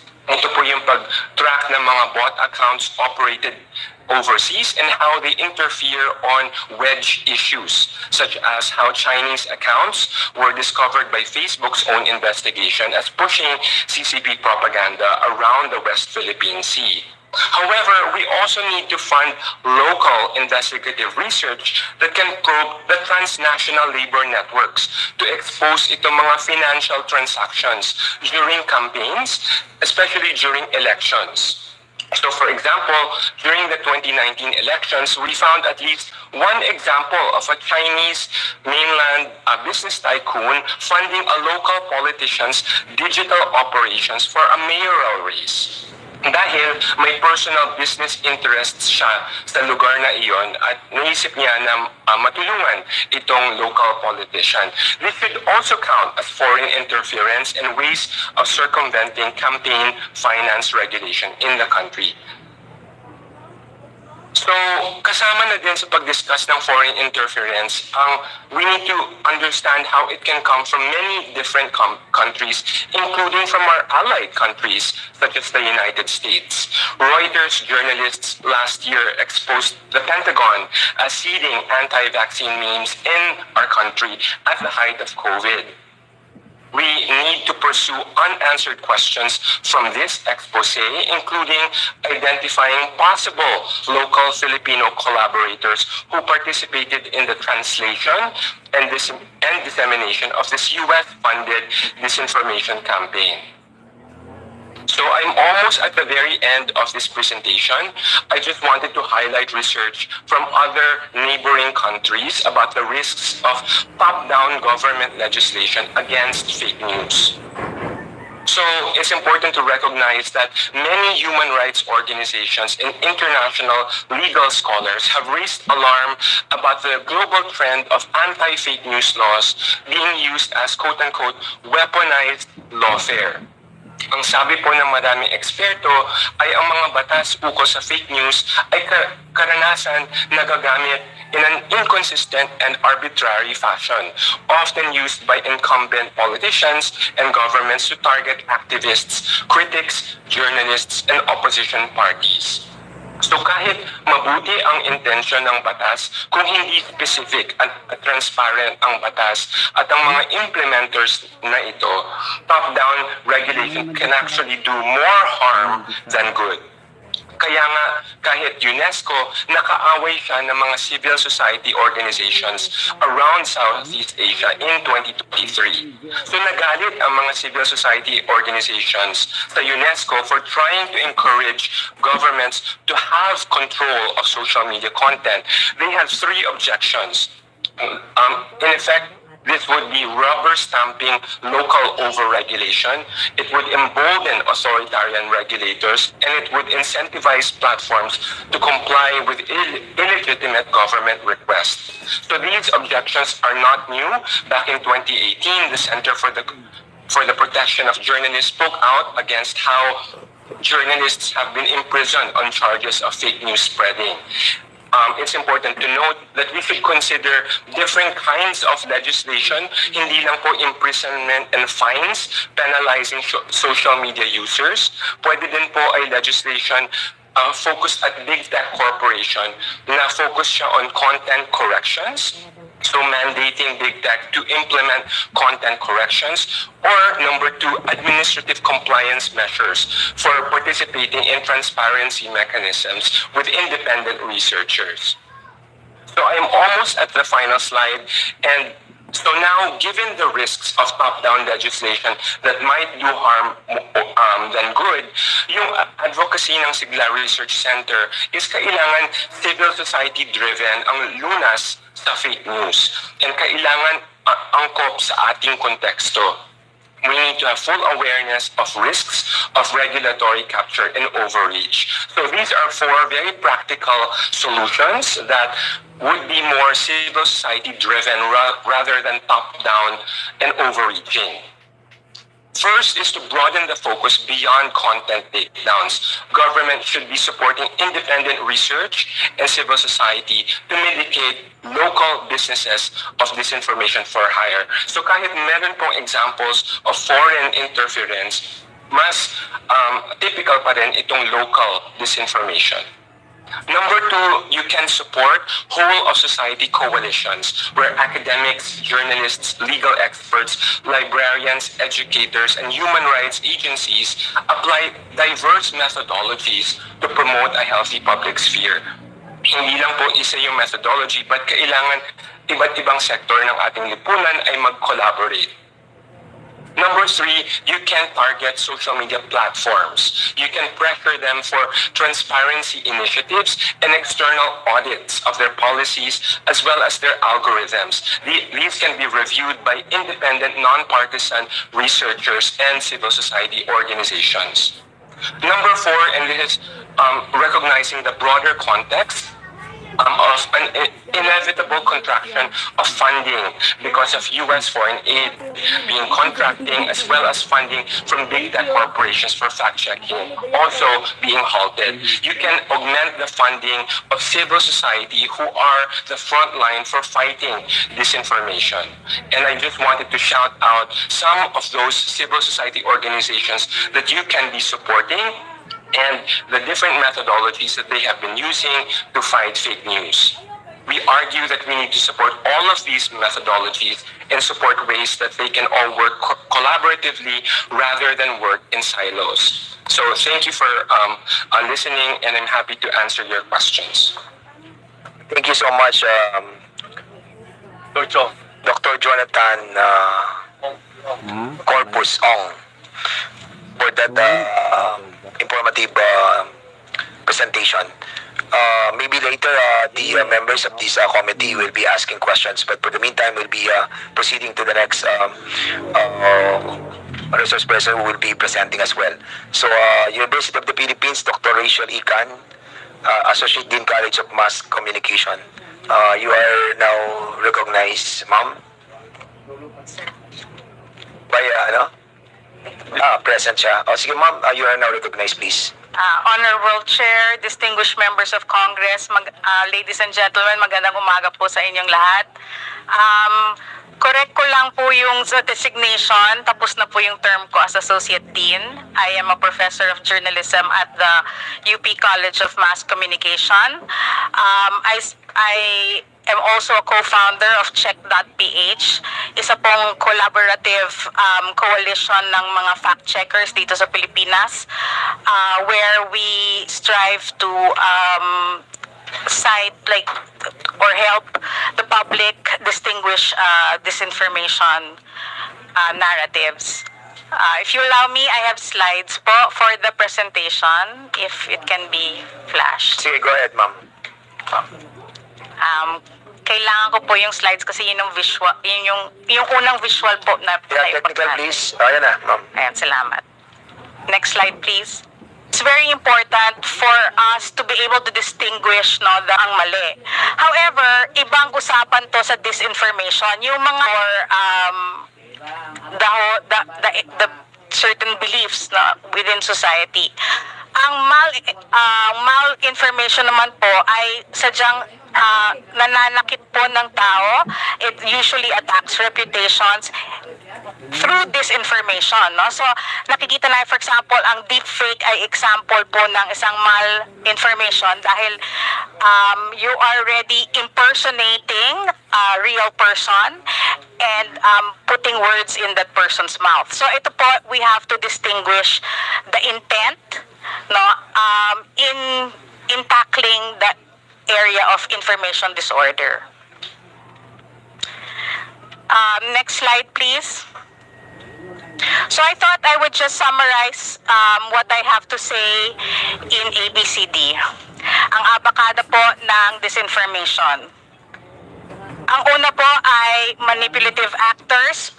They are people with clear groups, institutions with clear intention to disrupt democratic process or the information ecosystem. The second is the deceptive behaviors, mga tactic po. And then I'll go through it given the limited time one by one. Can we have the next slide? So I'll tackle it more systematically. So una po, manipulative actors. So as Jonathan had said earlier, dun sa nakasite po sa kanyang study Architects of Network Disinformation, ito po ay mga institutions, mga tao, mga groups na nananadyang nagkakalat ng disinformation. I listed here some examples of these manipulative actors, such as yung tinatawag or na-label ni Craig Silverman, isang journalist who focuses on disinformation also in the US, na mga black PR agencies. These are boutique PR agencies that really focus on, sometimes they operate during elections to either attack or to attack certain individuals during the election period, or feed disinformation in other forms, like in environment issues, health issues, mga ganyan. So, sadya silang nagta-target ng audiences. Many of them are not necessarily members or officially recognized public relation firms in the country, but are also ad hoc. And then po yung mga POGO or community-based fake account operators. So ang danger po isa pang danger ng POGO ay they have the machinery and the equipment to operate not just online gaming, but they can easily convert to scamming and other forms of harmful activity. And then of course, apart from them, you also have community-based fake account operators. Ito yung mga grupong na-hire, usually kasama rin sila ng mga black PR na siniset up para mag-attack or kalat ng disinformation. Then of course, you have the hired trolls, yung mga tao nila, hired influencers. Now this can be individuals who are selling their platform to the highest bidder, to be able to share whatever information their financier wants to give out. Now whether it's just for propaganda sake or it's disinformation.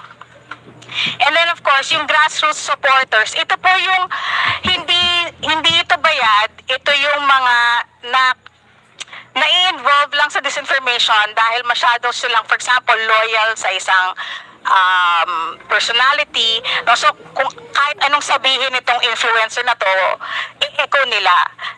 Sort of like blind loyalty. So, many of them are victims also of disinformation. Unfortunately, kahit na biktima sila rin yung nagpapakalat ng maling impormasyon. Alright, so the commonality here is that they are not operating in and for themselves, but are guns for hire, where the weapon is disinformation and the aim is the manipulation of the public sphere. Sometimes po we can, next slide please, there is some times when it's state-sponsored disinformation. As we can see here, I have two studies that were published by the Deutsche Welles about Russian disinformation targeting Germany, and published also by the BBC News of Chinese-led state propaganda and disinformation. Next po, letter B, deceptive behavior. I'm narrowing this down to what I think is the most threatening. First is the inauthentic coordinated behavior. Ito po, as Jonathan had also mentioned earlier, pwede po nating hanapan ng paraan para mabawasan to at to go after those who actually finance this. This is the multiple digital actors working together to create false impressions of popularity, consensus, and authenticity. Minsan po, sa isang opisina lang, kunyari, marami silang hawak na cellphone, marami silang hawak na mga mobile numbers, pero sa isang tao or isang grupo lang nanggagaling, making it appear that something is popular or viral. Clickbait rin, ginagamit ito as a tool, whether as a meme, thumbnail, to attract unsuspecting viewers.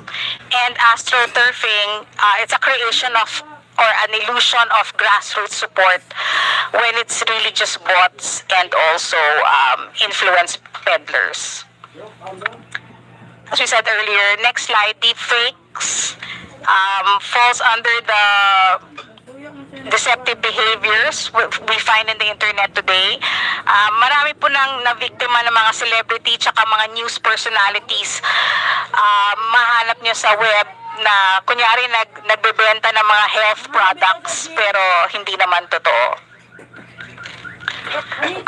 Si Presidente po ay nabiktima rin ito, yung if you recall the issue on, may sinabi daw siya sa West Philippine Sea na hindi naman totoo. Then harmful content, see, next slide please. So there are several types of harmful content. I just have enumerations of 8 here. False medical information, incitement to violence, ito yung hate speech, encourages and glorifies violence, including suicides, defamation, election interference, financial fraud, imposter content. Yung imposter content, yung nag-hack into legitimate websites and creating a clone website. So, akala ng mga viewers, pinupuntahan nila yung Inquirer, yung pala ay clone site siya ng mga disinformers. And then, public safety risks also, yung mga fake emergencies or yung mga fake na humihingi ng tulong dahil sa isang typhoon or whatever pero wala pa naman sila doon or hindi naman sila talaga apektado. So next slide, some examples of harmful medical content that can be found on the web. Depot distribution, next slide. Disinformation distribution networks.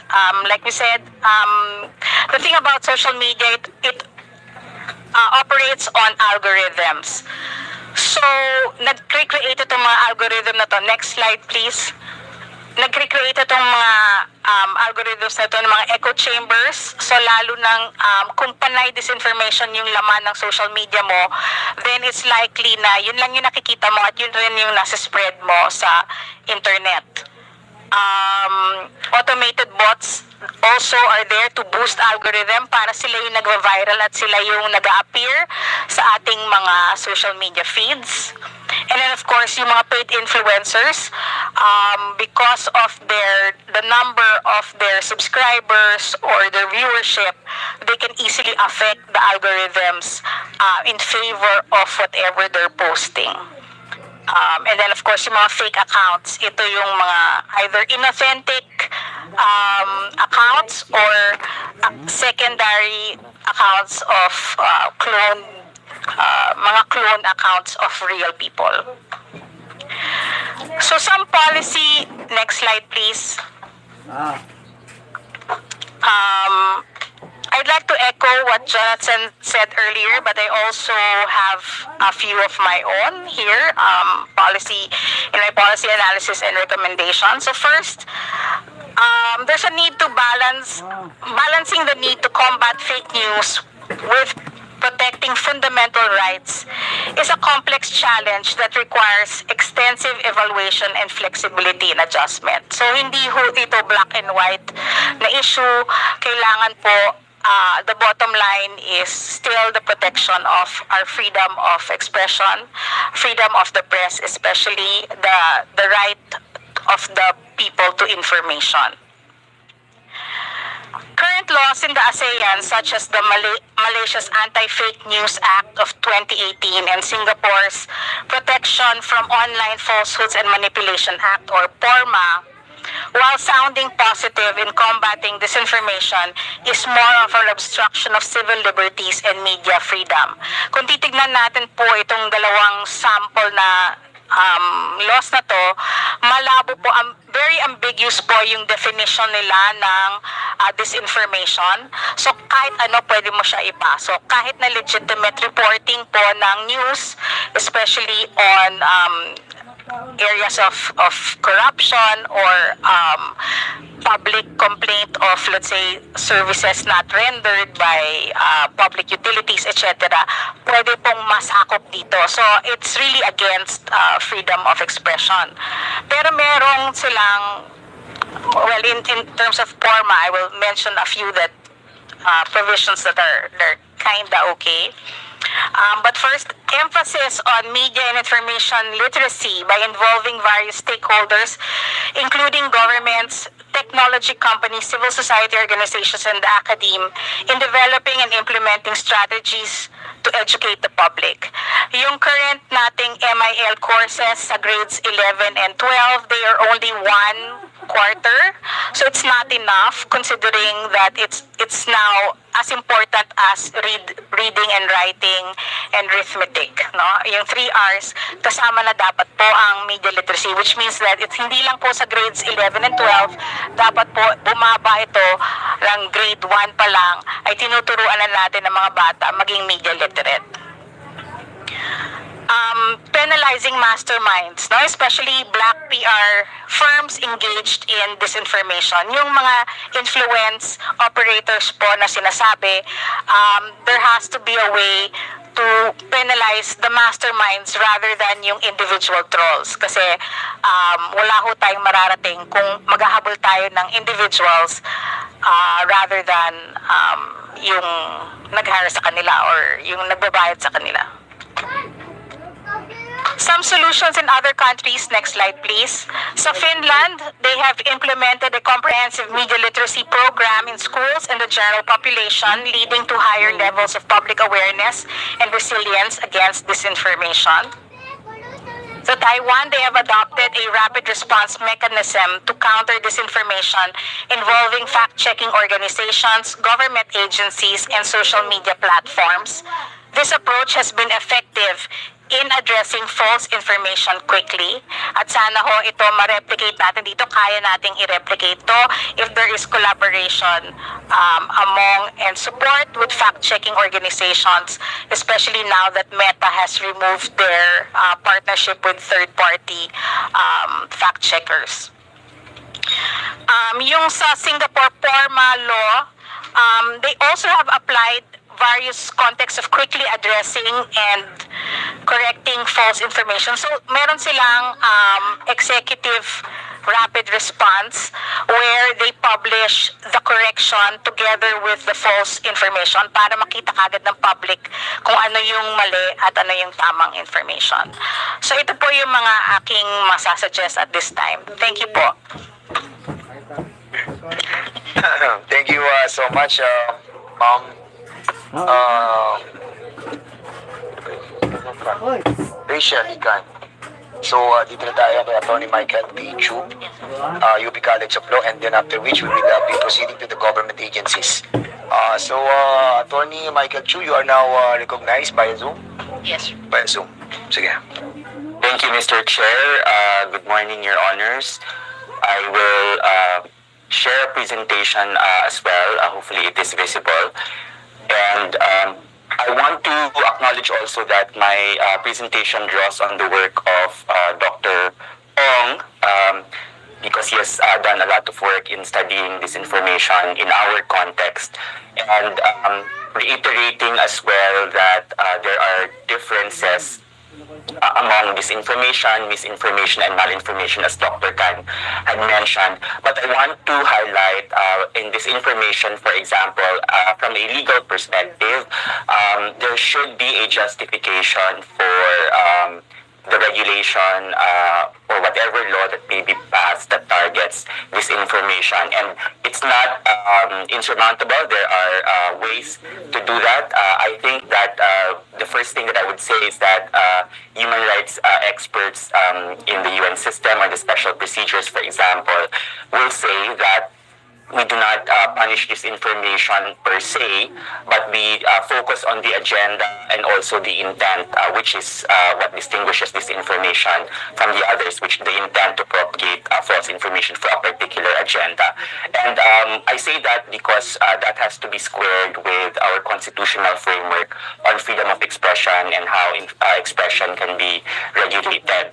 I want to also reiterate the context that is important here, Your Honors, because while we do take guidance or we compare our approach to the approaches of other states, it is important to recognize that those states may not have as robust free expression environment as we do, or have different histories or experiences. For example, if we look to the laws of Germany restricting hate speech, you will understand why their approach on hate speech is that way, a little bit stricter than most, because of their experiences with World War II and the atrocities that followed, versus the experiences of the United States, for example, which really is inclined to protect free expression in the widest breadth possible. And on that note, a lot of our doctrine and laws in the Philippines hew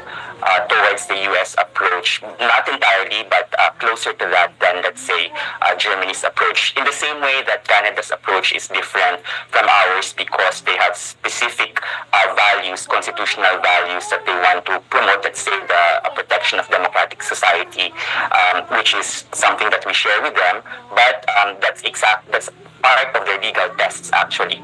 Okay.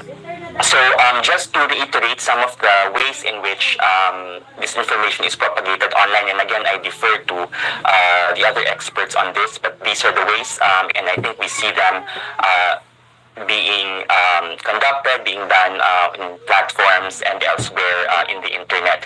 Social engineering, for example, will employ methods that that we create or that truncates or changes the context, or context is missing, and of course that also transforms particular content through the use of technology.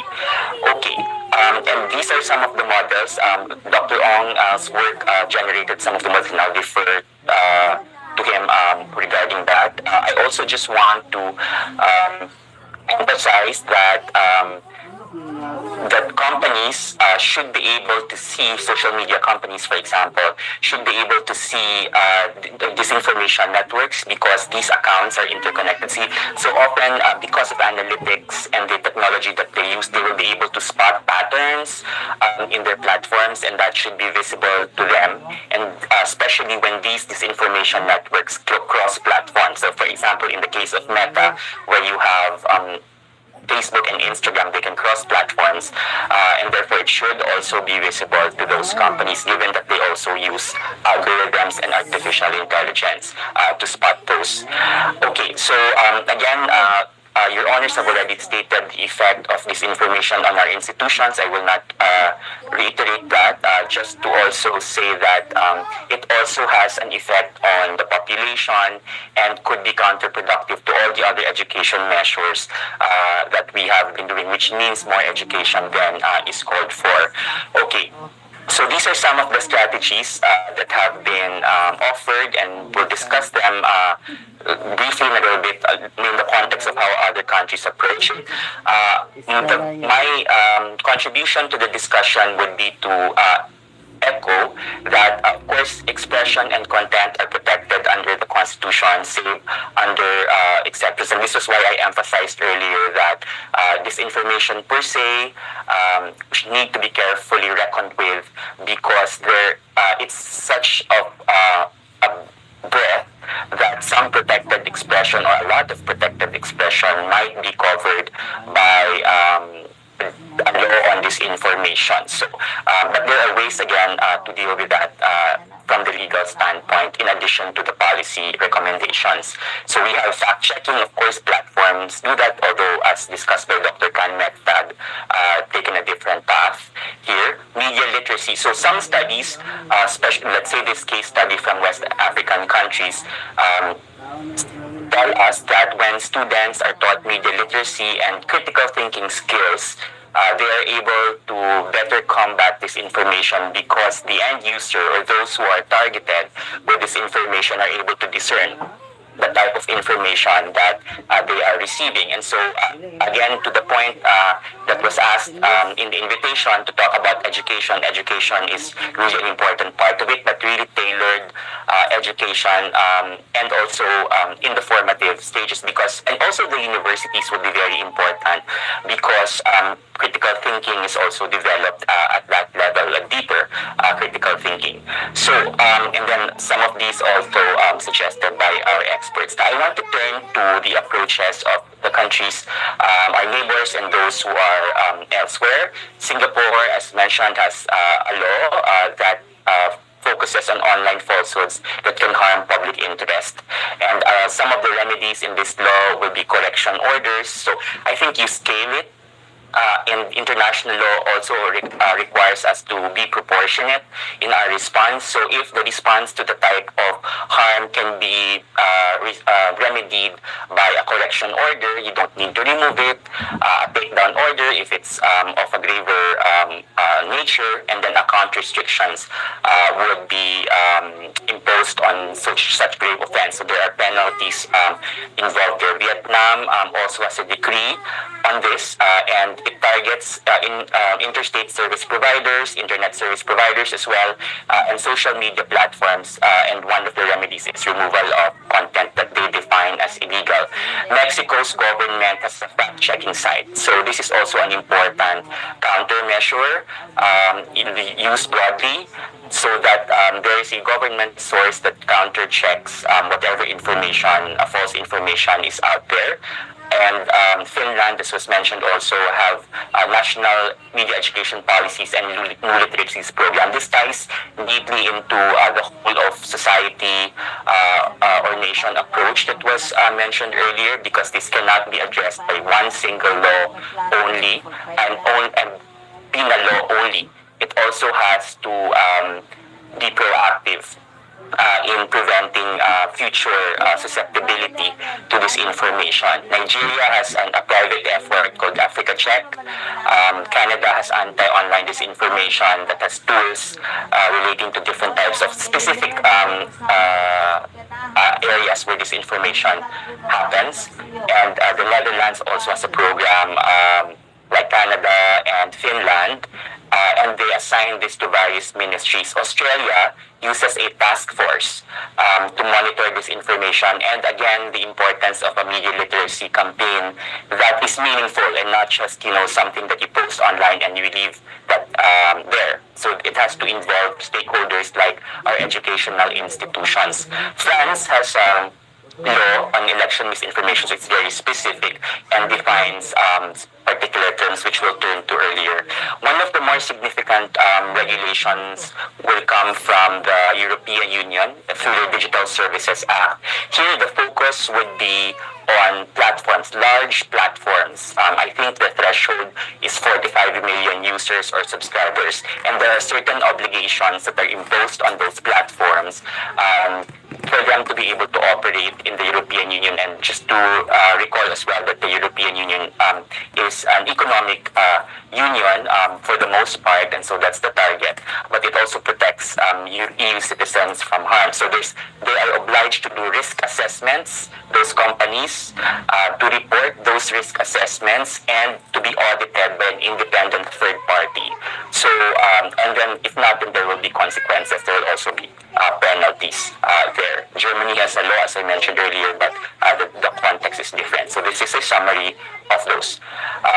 To turn to our approach, and I will go quickly because, of course, as members of the House of Representatives, you are very much aware of these. But we have unprotected speech in our constitutional framework that is already existing. So as mentioned earlier, libel and defamation. So some of the ills or the problems that had been mentioned earlier might already be covered by unprotected speech. So these things, of course, Congress can legislate on, can amend the laws that we already have based as well on case law that the Supreme Court had released interpreting some of these provisions. So these would be helpful guideposts in what is unprotected or protected.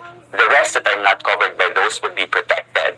And so if Congress, the House of Representatives, decides to pass a law that restricts expression that is not covered by those which are already unprotected, then that law must be analyzed or must be crafted with foresight in mind that challenges to the law that restricts expression might have to contend with these particular tests. And I will not discuss all of them, but the most relevant for us, the Brandenburg test, which is recently reiterated by the court in the anti-terrorism law case, might not be as relevant here because that speaks of incitement. But what is relevant here might be the clear and present danger test. So here, as we can see how the test is formulated, Congress has the right to legislate on an evil that the government has a right to prevent. So that can be very broad. But that legislation can only pass muster, constitutional muster, if, again, the danger is clear and it is present. So my point there is for the legislation to be very, very clear in its policy declaration and in the provisions with respect to the danger that is being addressed and the imminence of that danger. It cannot be something that is hypothetical. And so those are some of the tests that we have, Your Honors, and I'll be open to questions on them later because in the interest of time. But one of the international laws that also govern state conduct is the International Covenant on Civil and Political Rights. Here it allows laws that might have an impact on speech as long as it satisfies three tests. The first one is legality. So that means that the law's definition have to be very clear so that the citizen, who in this case we may have an issue of trolls or influencers that will bear the impact, know exactly what conduct to avoid. and that shouldn't also lead to chilling effect.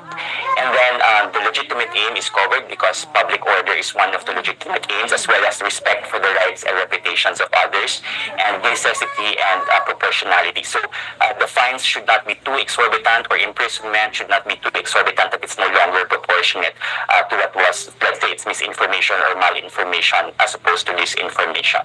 Meta strategy was also discussed earlier. So just breezing through, maybe I'll end here with the final points on what the U.S. had done.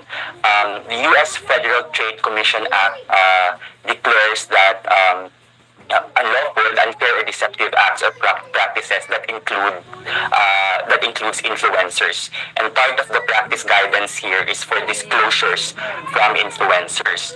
I think we've also heard about this case about the TikTok ban in the U.S., and that's coming from a law that protects U.S. citizens from foreign adversary-controlled applications. So this requires divestment if you want to continue operating in the country, divestment of the foreign adversaries' stake in the corporation or in the application. And that is narrow here because they define who exactly is a foreign adversary. So they identify particular countries. In the case of TikTok, they identify China. And so these are some of the proposals that were mentioned earlier. I will no longer repeat them, but I am open to questions of your honors later. I think the final point is that artificial intelligence might be leveraged for this, but it's a double-edged sword because artificial intelligence had also been used in that disinformation strategy. Thank you very much, Your Honors. Okay, thank you so much. We'll be allowing the members to ask questions. Konti na naman po itong magpe-present. We'll be proceeding to the government agencies. Unahin po natin si Secretary Ivan. Thank you for being here on our invitation. You have a presentation, sir? Set? Okay, go ahead, sir. Thank you very much, Honorable Chair. The presentation will be presented by our Cybersecurity Undersecretary, Jeff D. Okay, you said, Jeff, you are now recognized.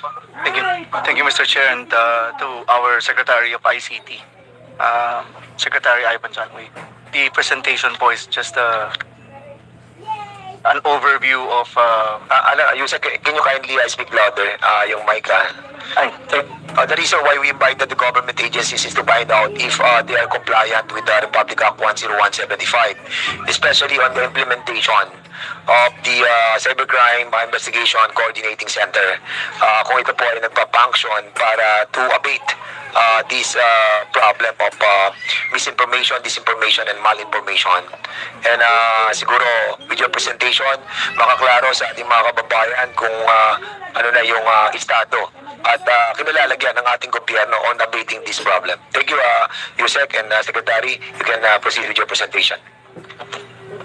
So, Mr. Chair, so there will be two presentations. One presentation from the DICT USEC for cyber, and then the next presentation will be from CICC on specifically what your point of inquiry. Yes, bali, sa ano muna, on the point of the department. Yes. And then afterwards, yung sa CICC, which was created under Republic Act 10175, they have presented to that as well already. But nakita namin na very informative at siguro kailangan malaman po ito ng taong bayan.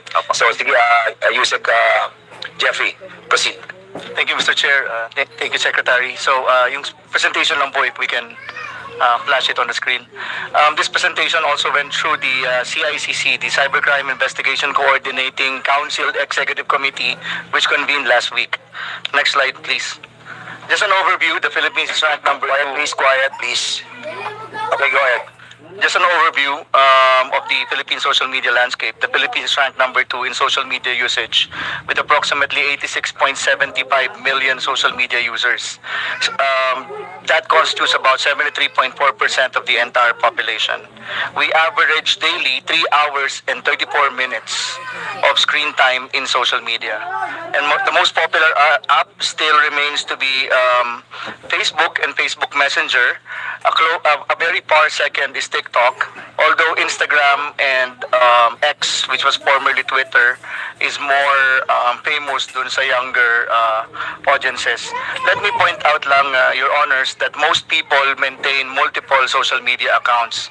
So the statistics might be a little skewed in favor of Facebook because some who also use other social media platforms have their own Facebook accounts. Next slide, please. So, with regard to misinformation and concerns, according to a survey by the World Economic Forum and some other and the United Nations, 43.9% of Filipino social media users follow particular influencers, and 63.8% of users signified concerns about what is real or fake on the internet.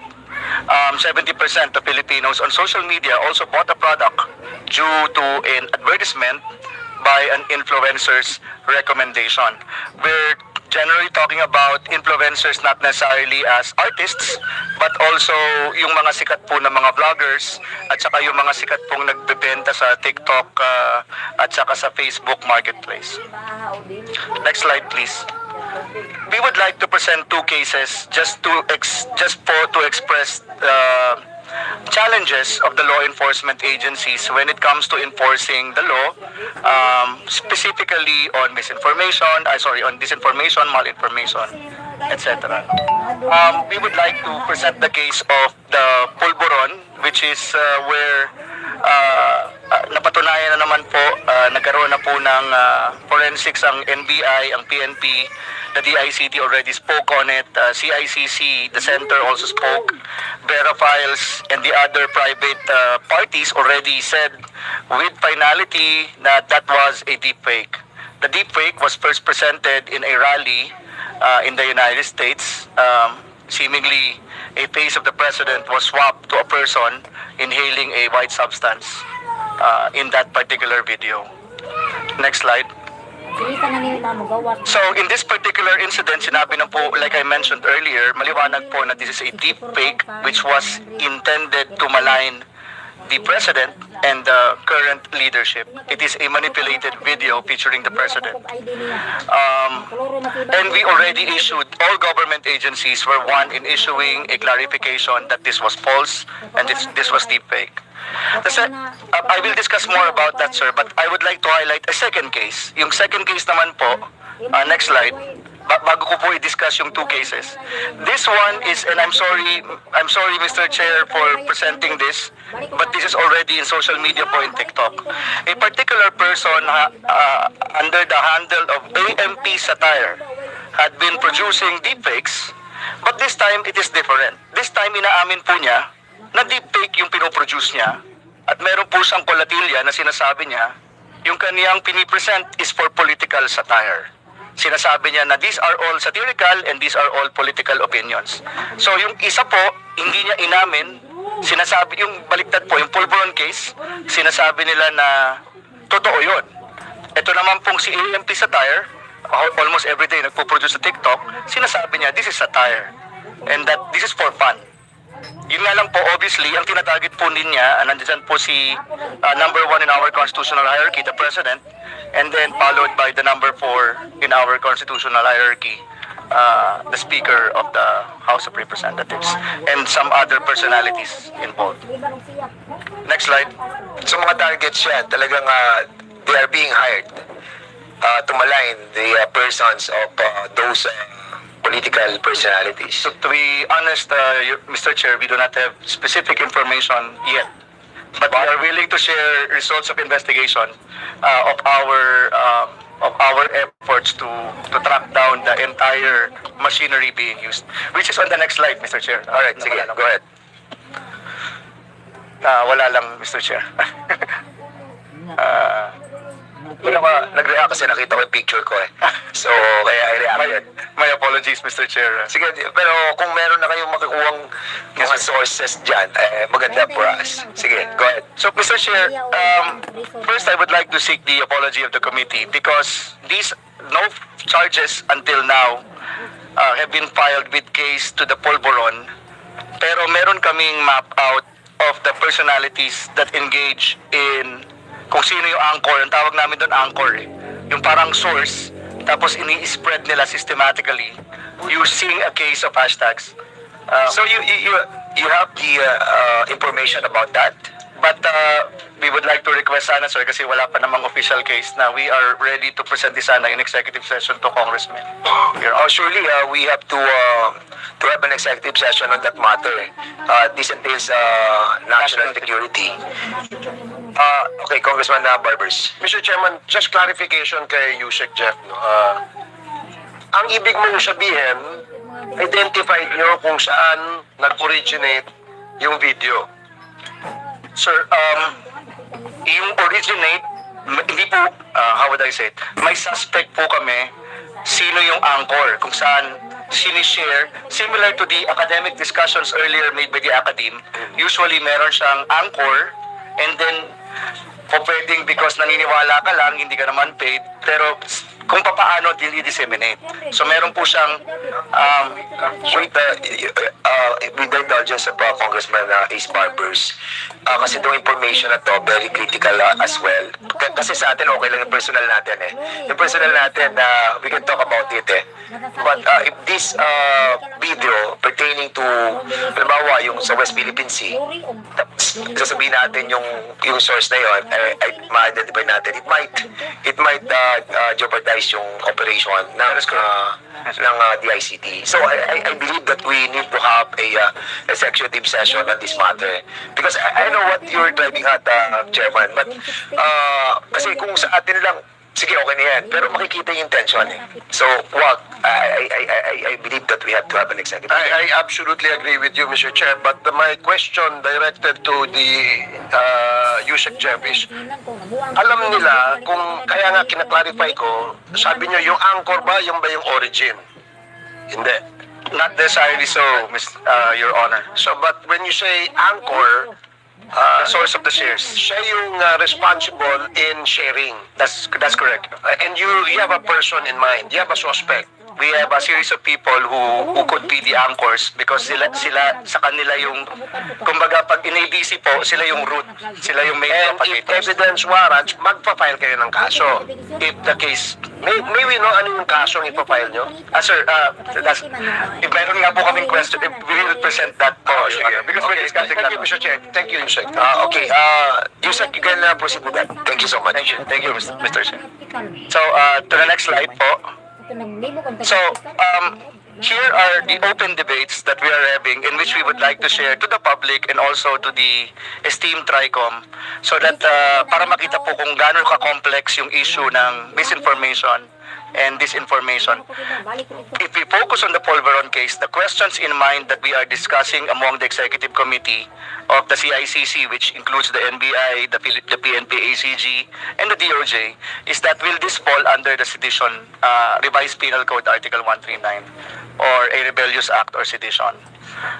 Because the element must be that the offender rises publicly and tumultuously, among other things.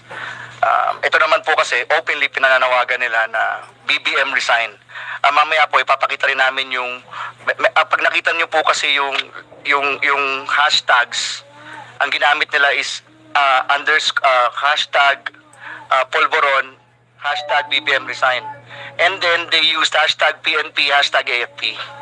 Parang it seems that they are fooling the public that the AFP at our armed elements, our legitimate armed forces are part of this particular call. So may mga ganun po kasing ginamit sila. Pero yung hashtag is like, para lang inform kayo of this content, right? Yes, sir, but it's also being used as a metric for virality among social media To make it planners. viral. To make it viral, yes, sir. But they're not part of that. No, sir. Sige, okay. Next slide, please. So, now, in this particular case study, again, let me emphasize two things which our esteemed colleagues from the academy have already presented. The case of the Polvoron is very, very clear mal-information. Kiniklaim nila totoo ito. So, it is a national security concern. In the case of AMP Satire, it was self-identified, pero tinatago pa rin po niya yung kanyang yung kanyang true identity. So ang mga questions namin ngayon, does it fall under sedition law? Can sedition case be filed in the case of Polvoron case? Pero ito po yung number 3 bullet point po ang actually mas mahirap. Usually, the information being requested on the actual people behind handles, like in the case of AMP Satire or in the case of other kasi hindi po totoong identity minsan yung pinapost nila sa Facebook, nahihirapan po kaming mag-acquire kasi we need to issue a cyber warrant and I think the law enforcement agencies would be more would be more authoritative to give to enlighten that matter. Pero usually po kasi for the case of cyber libel, pag magpa-file po ng MLAT, which is mutual legal assistance treaty, sasabihin ng US, for example, but libel is not a criminal offense in our jurisdiction. Ergo, wala, you cannot compel us to produce that information. Just to give you an example, Your Honor. So, next slide. Dahil sa kanila sa stage civil. Civil case po ang libel. And it was committed in the United States. Yeah. And that's the reason why it's hard for us to... One of the reasons why we're having some difficulty. Correct. But talking about you were talking about the subpoena power. Yes, sir. Papunta po kayo doon? Yes, sir. Yes. Okay, good. Yes, sir. Subpoena power. So here, I would like to gusto lang po namin ipakita sa public and sa members ng Congress kung ano po yung similar laws, pero on a more practical note. Kanina kasi diniscuss ng academy yung ibang laws, but more on a on more academic note. Ito practical lang po. How do other countries treat cyber warrants? Sa atin po kasi pareho tayo ng US, which is the first row, mag-a-apply ka sa court. But there are some other countries na ina-allow nila, for example, yung prosecution or competent police authorities to issue a limited power to subpoena information. And that's where we're coming from. For example, Russia has that. Singapore has a limited power on that. And also the United Kingdom.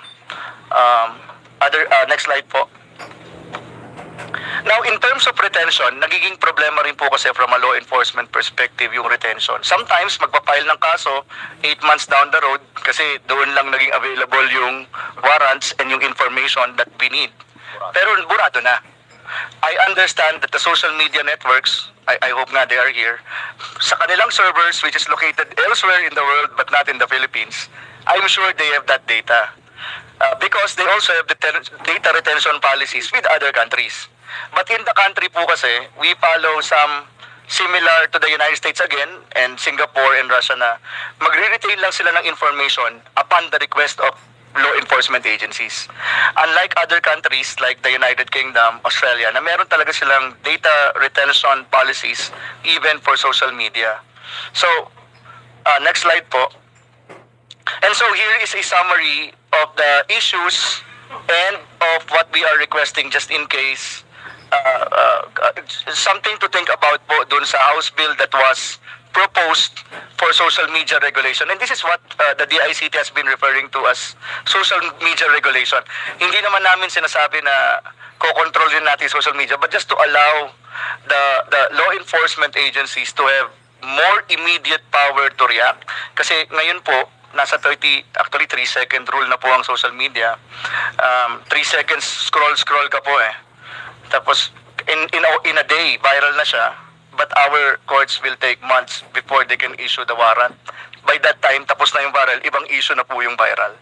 So, for example, we have a challenge in obtaining information and evidence. Sinabi ko na po yung sa jurisdictional issue. If the crime or the alleged crime was committed outside of the Philippines and they don't treat it as a crime, we have a difficulty obtaining information.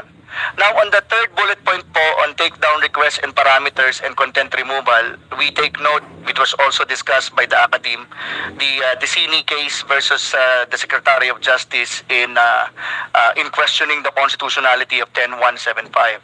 We understand that if the law is too superfluous or ambiguous, they strike it down as unconstitutional. But let me point out also, Mr. Chair, that in the OSAIC law, it was allowed na may auto-takedown kapag ka-child pornography.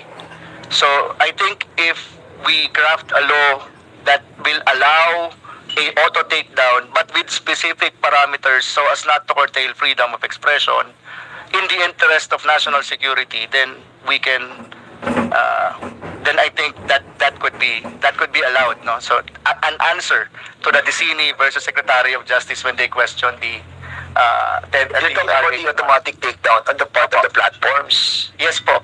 Actually, yung ano po kasi 10175, if I remember, the original provision was Section 5, grants the power to the Secretary of Justice to issue a takedown order on any website or platform if there is evidence that there was a criminal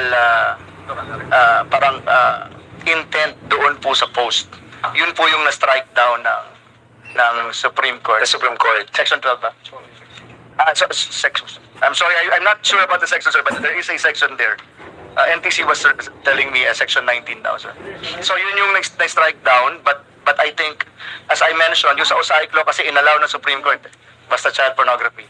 So with the proper parameters. And that's the reason why we invited also the platforms. Unfortunately, sa ating briefing, andun yung TikTok, yung ByteDance, but now they are not here, so we will be inviting them over again. And we will be also observing the proper procedure on how to tackle those invitees who are not present on today's hearing. So Google, ByteDance, Meta, and I think YouTube. So later on, I'll be asking the members also to have a motion. Sige, go ahead, proceed please. And Mr. Chair and esteemed members of the TRICOM, we also propose that there be a data retention policy where the law enforcement can ask for data just in case a case is to be filed in the future date. So, yung po kasi sa mga nagiging problems natin. In the case of Polvoron, na-take down na nga yata yung mga posts. So, ang ibig sabihin po, Yusek, you're talking about the retention of the post on the social platform. Opo. Kasi once na-take down nila yon, ang court will not appreciate the filing of the case without the content being in the page. That is correct. Kasi ang lalabas po, questionin na, sabihin, screenshot lang naman yung ebidensya mo, or video yan from another video. You took a video of a video in a past social media platform. So medyo nagkakaroon po ng differences or difficult. Kaya ako nagulat din ako kasi may mga text sa akin, yung mga nag-post na tinitira tayo, tapos suddenly, wala na, deleted na. So meaning kasi nagkakaroon na sila ng siguro natatakot din po sila because of the action being taken by this Congress. And we need to tell our people that the government is doing their job. Fortunately, the privilege speeches, ikaw lang pala, dalawang speeches yan, di ba? Two privilege speeches that was delivered by Congressman Barbers, and the resolution will do justice not only to the members of this House and the executive department, the ordinary people, the showbiz industry, and others as well. Siguro talagang kailangan gawin po ng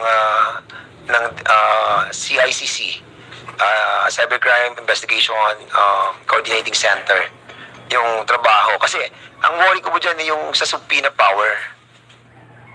Like for example, yung how can you subpoena those who have violated yung mga offensive contents? Sir, thank you for that question, Mr. Chair. So, in our presentation, we did mention that walang subpoena powers ang CICC, wala rin ang PNP-ACG. Ang nagsasubpoena po, NBI, but actually, wala rin yatang force. So, pero content powers ang NBI, sir. We have discussed that yesterday in the briefing. Yes, sir. Okay, yung CICC, walang subpoena power. Yung CICC that was created under 10175. Correct. It is just a coordinating center. Correct. But the CIDG or the PNP, which is part of the coordinating center, and the NBI have a subpoena power. Wala rin po. Iba-iwan. So, CIDG, andyan si General Torre ata dyan. Sir, umalis na po, sir. Umalis na si General Torre. So, di ba ang CIDG you have a subpoena power? Yes, sir, we have, but it is exclusively for cases handled by CIDG. Cases exclusively handled Yes, sir. Handled by What do you mean by CIDG. exclusively handled? If this case were investigated and subsequently filed by CIDG, then we can issue subpoena. No. Being a part of the coordinating center, being a part of the cybercrime investigation coordinating center, that will be exclusively a part of the PNP because you are a member of the coordinating center, and that's the reason why you were put in the 101-75. Precisely, you have the power to subpoena those people. Kaya it is the responsibility of the CIDG having a subpoena power to issue it to those who have violated the illegal content. Di ba? Correct, sir. Actually, sir, Even it is the the NBI. yes, sir. It is the chief PNP who has the subpoena power, sir. Huh? No, the CIDG have the subpoena power. That is vested on your directorate. Di ba? O kaya nga kayo, criminal investigation detective. Sayang wala si Chairman ako, baka nasermonan ka. No, sir. The chief PNP, sir, is the member, sir, of the CICC. And he has also subpoena power, sir. Yes, I know that. But the problem is the creation of the CICC. Siyempre, this is being headed by the ICT. Di ba? And then, ang vice chairperson is the NBI. Member ang chief PNP. Well, kung titingnan mo yung caliber of leveling of the positions, medyo nasa member lang si chief PNP. And that's the reason why we are asking the CIDG to fill in the gaps na kayo pumasok. Hindi mo ipasok si chief PNP doon sa pagiging member ng CICC. Hindi aatin dyan. Yes, sir. If it involves investigation conducted by the CICC and the CIDG is part of this investigation, then we can issue You will be a part of the investigation. Why? Because you are a member of the coordinating center. Kaya nga coordinating center, and the reason why we have a hearing like this, because we wanted to put that CICC as a agency in the amendment that we will be filing. Kailangan na tayo magkaroon ng sariling agency. Hindi lamang po siya coordinating center. We will have a power of an agency to issue subpoena as well. So for the meantime, that we don't have like that agency as just yet, I think the CIDG and the NBI should be coordinating talaga doon sa CICC para may ngipin po talaga tayo. I think yun na naging Yusek Jeff, yun na naging balakid po ninyo. Am I correct? Well, hindi naman siguro balakid, sir, kasi palagi naman kami nag-uusap. Marami rin namang nahuli na si Yusek Ramos, but nag-focus lang, sir, in the past scams. So, mga MC catchers, scammers. So, you're right, sir. We borrow the powers. So, we coordinate with the law enforcement agency. Sorry for the quote, but seemingly to borrow their powers so that they can, similar to how the PAOK operates po. No? So, kasama ang PNP, kasama yung... Kasi most especially now that nakita po naman natin that there are issues in the West Philippine Sea. Yung mga have you seen the post of ni Army Chief natin na nasisira yung kanilang fight sa West Philippine Sea because of the fake mga that's national security. Diba? And if I may read, may read, basahin ko lang po.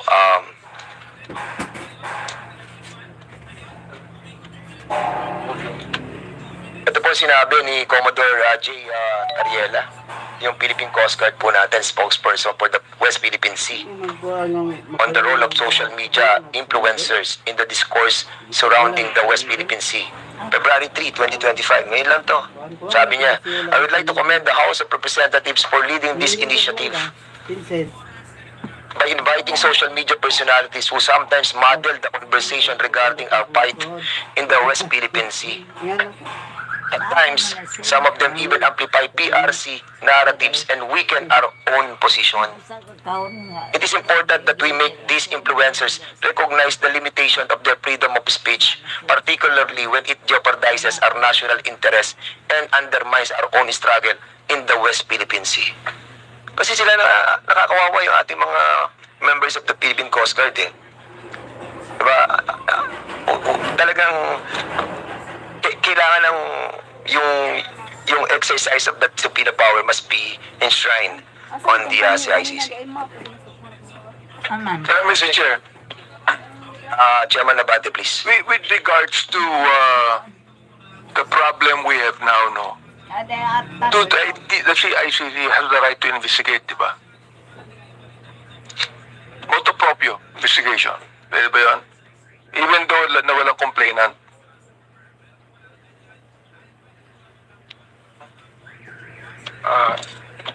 Opo, Mr. Chair. Pero, when it comes to the subpoena powers, binabato nyo sa law enforcement agencies. Kaya bahala. If it will lead to an investigation, then we seek the assistance of law enforcement agencies with subpoena powers. So what do you suggest that this committee would do, for example, to make it more, tawag doon, di ba? Well, based on our experience and observation, time is of the essence. If you go through the bureaucratic process, delete, and anything on the net, it takes only a matter of seconds mawawala. Or it will be covered. So if we have that particular authority, then we can preserve the evidence, pieces of evidence. Mr. Chair, the Singapore has a law on that So, ano pagkakaiba? Yung bang batas natin ngayon does not have any teeth at all. Yes, Mr. Chair, there is the absence in our laws of such authority. Okay, maraming salamat sa interjection, Mr. Congressman Abante, because this is not your time yet. Ako naman, being the chairman, I have this advantage over you. So, pasensya ka na kung My sincere appreciation. Sinundan mo pa ako. Anyway, sige, you can proceed. Thank you, Mr. Chair. Actually, that is the end of the presentation. But just to reiterate, the request is to grant specific powers to issue subpoena. Yes, we will do that on the amendments by making the CICC as an agency. But for now, siguro, having said that you are a coordinating center, the CIDG having the subpoena power and the NBI as an NBI, yan, siguro tanong muna natin NBI. You have also a subpoena power. So, you're coordinating center na created by law, marami na ba kayong nasubpina about sa mga violation that were committed? Yes, Mr. Chair. Actually, Mr. Chair, the subpoena power of the NBI is imbued on the creation of the NBI itself, RA 157, and the Modernization Act, which is RA 10867. So, kasama po yung subpoena power sa mga authority na binigay ng Congress sa aming ahensya. That's why CICC always coordinate with us in matters of investigation. Dahil po yung lahat po ng investigative division po ng NBI with the signature of our Assistant Director for Investigation, pwede pong magsubpoena in aid of investigation po. The only limitation po ng subpoena power of the NBI is we do not have contempt power. So after na subpoenahan po natin yung ating subject for investigation, at hindi po siya nag-attend, hanggang doon na lang po yun. We only note on our transmittal and recommendation sa prosecutor that the subject was given opportunity, due process, to explain himself. However, hindi po siya nagpa-unlock sa binang binigay namin. Okay, question. Okay na yun. But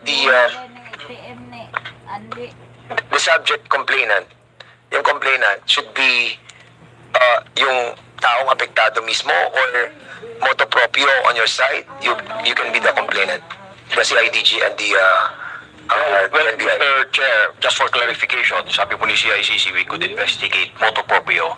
Investigation motu proprio is different from complaining motu proprio.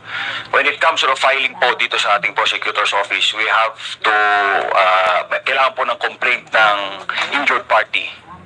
But that is after the investigation was After the investigation. So the complainant can follow through. Yes. Yeah. good enough. At least, kasi at least you can inform. Like for example, ngayon, magkakaroon ng malapit na eleksyon.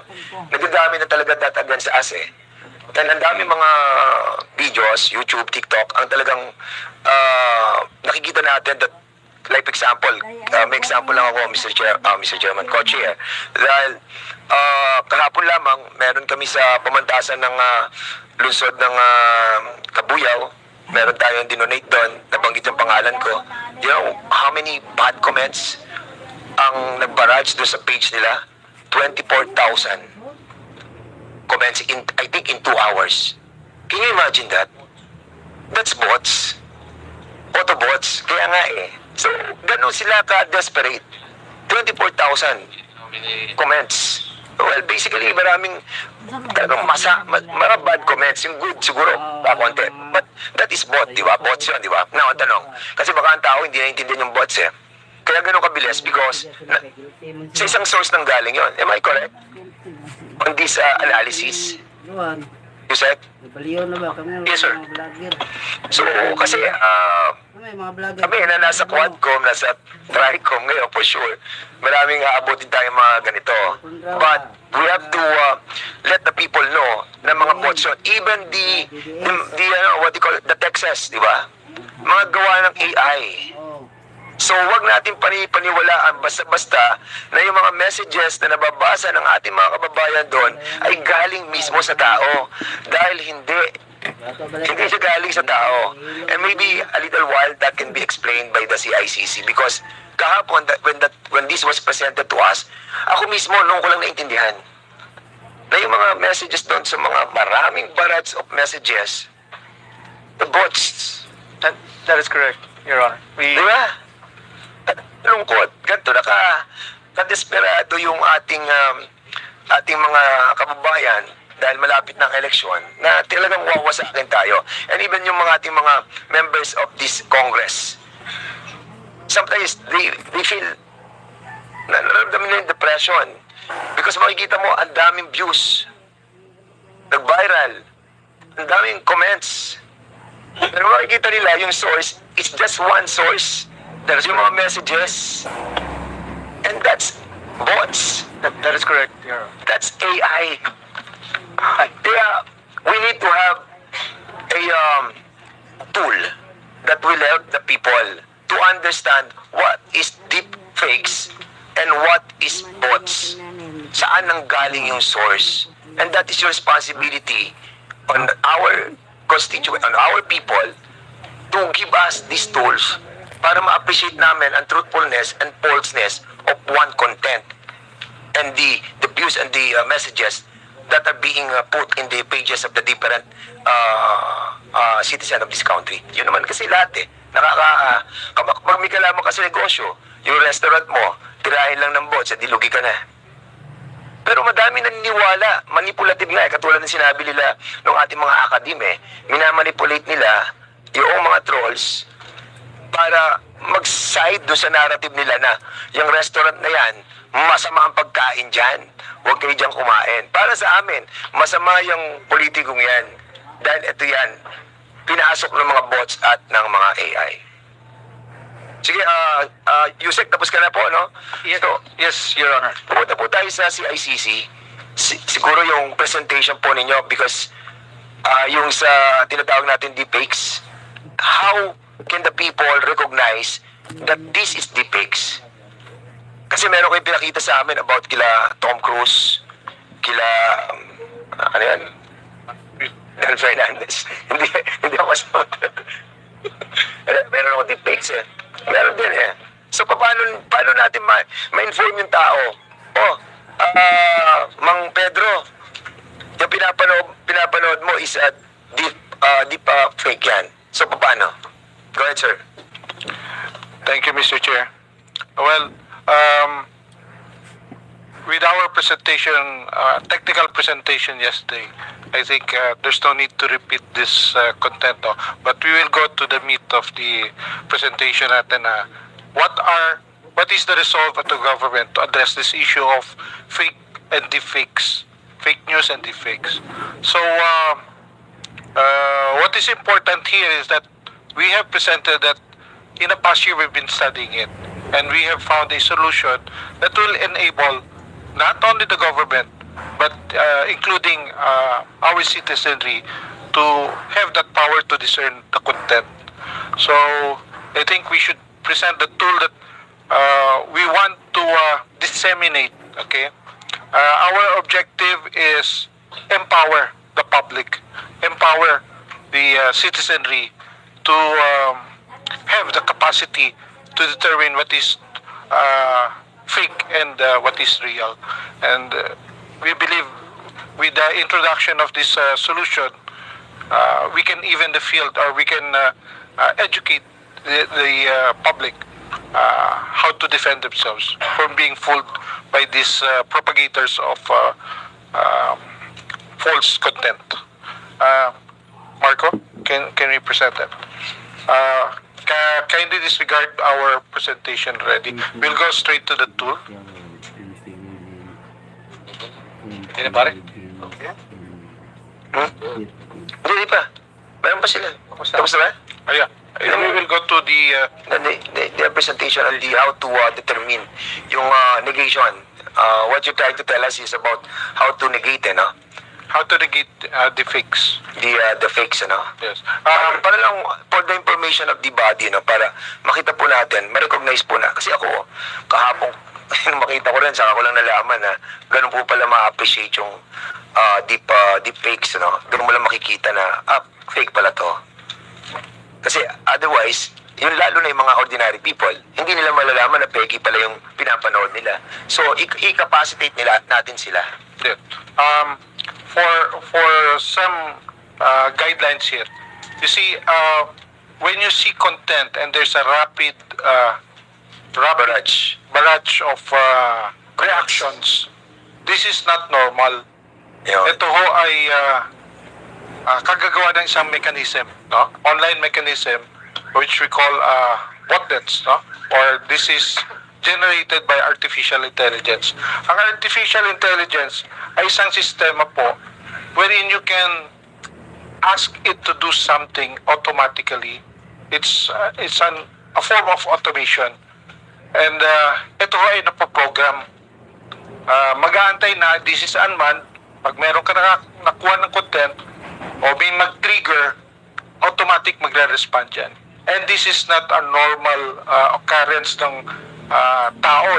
It takes several minutes for one content to have several reactions. But if you have by the hundreds and thousands, that is very abnormal.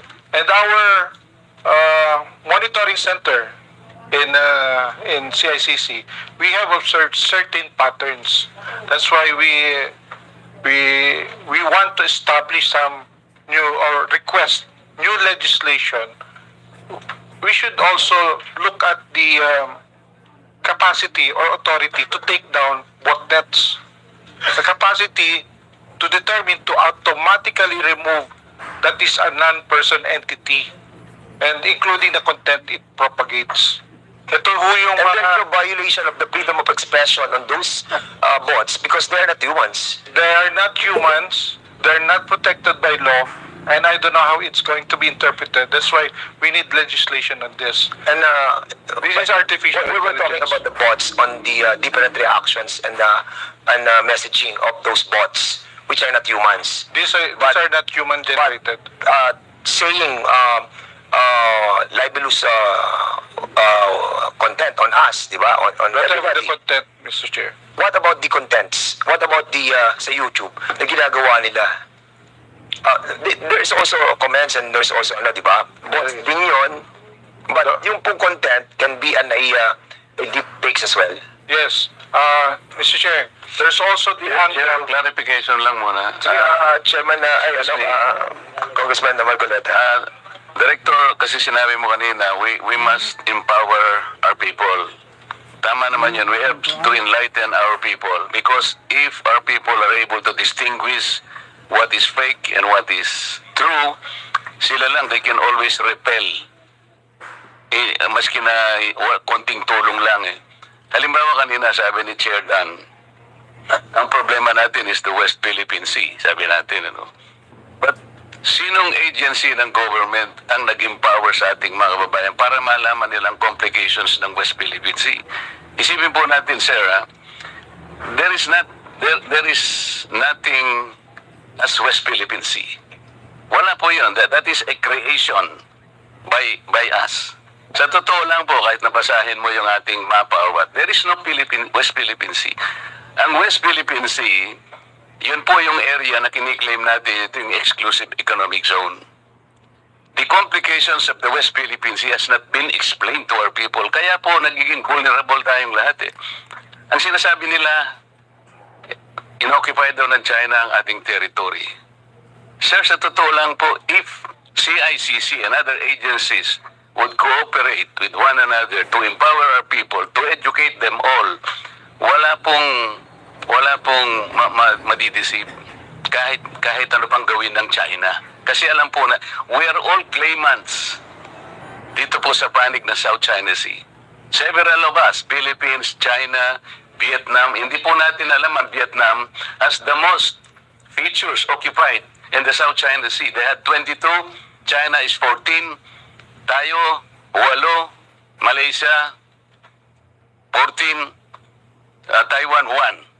Pero po, kaya po nagsimula dito, yung mga tao natin, mga kababayan natin, kahit na pong i-feed mo sa kanya, akala niya yung totoo because we were unable to educate them.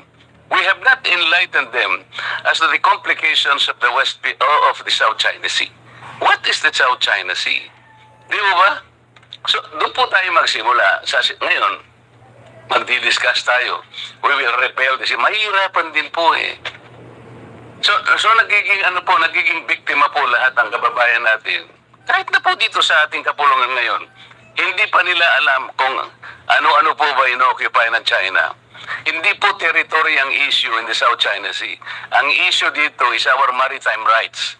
The maritime rights designated by our exclusive economic zone. These are not territories under public international law. So, kailangan po tayong mag-educate. Tama po kayo sa premise nyo kanina, but until and unless you are able to educate our people on the complex issues surrounding the South China Sea, pare-pareho tayo pong mabibiktima. So yun muna, Mr. Chair. Maraming salamat, Congressman. I agree with you. But with all due respect, the policy of the government about the West Philippine Sea must be followed by all of us. Because people governing this country is elected by the people. And having a policy like what was delivered by the Coast Guard of this country, we have to adhere with that. So, sige, proceed na po tayo si ICC para pumunta po tayo doon sa tinatawag po nating deepfakes on how to analyze and to find out kung ito po ay peke o hindi. With the permission of the chair.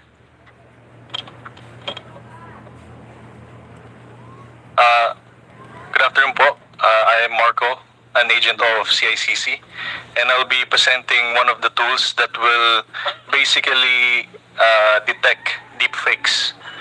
So this tool, if you run it on your computer, anything that will be seen or you've watched on the computer, say for example, a YouTube video, Facebook video, a video from X, this tool will be able to detect it. So I will be quickly doing a demo of this tool.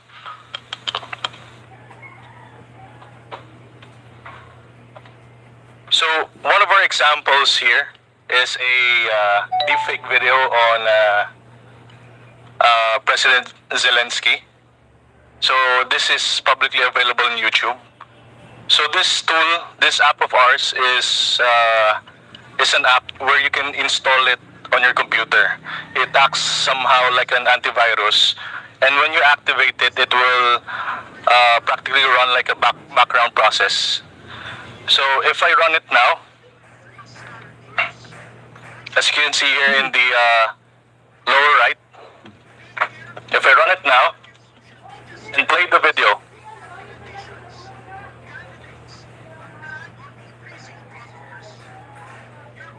so it will take take some time to analyze the video.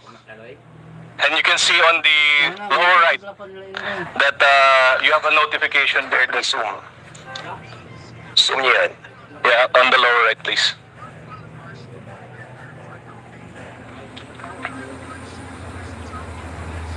Yung color red sa baba, kasi yun ang nagdedetermine kung fake or not. At yung nasa lower right, is that an application that you have to put on your computer or on Yes, your cell phone? For now, it's on. You have to download it in your computer. So, anong app yung ida-download mo? It's a tool called Deepfake Agent. It is. Sige, sir. Mr. Chair, this is the tool that we have recently acquired, a licensed software, which we intend to disseminate to the different watchdogs, to the civil society members who have a large following, so that madali mag-report How about the members of this committee? Kasi kami wala na naman kaming capacity to find out kung, well, lumabas ka yung pulburon eh. Minsan, nakukonfuse ka eh.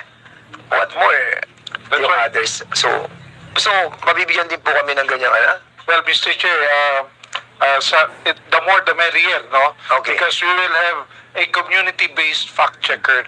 Hindi na siya controlled. These are independent fact checkers who will only report to us. How will you do that?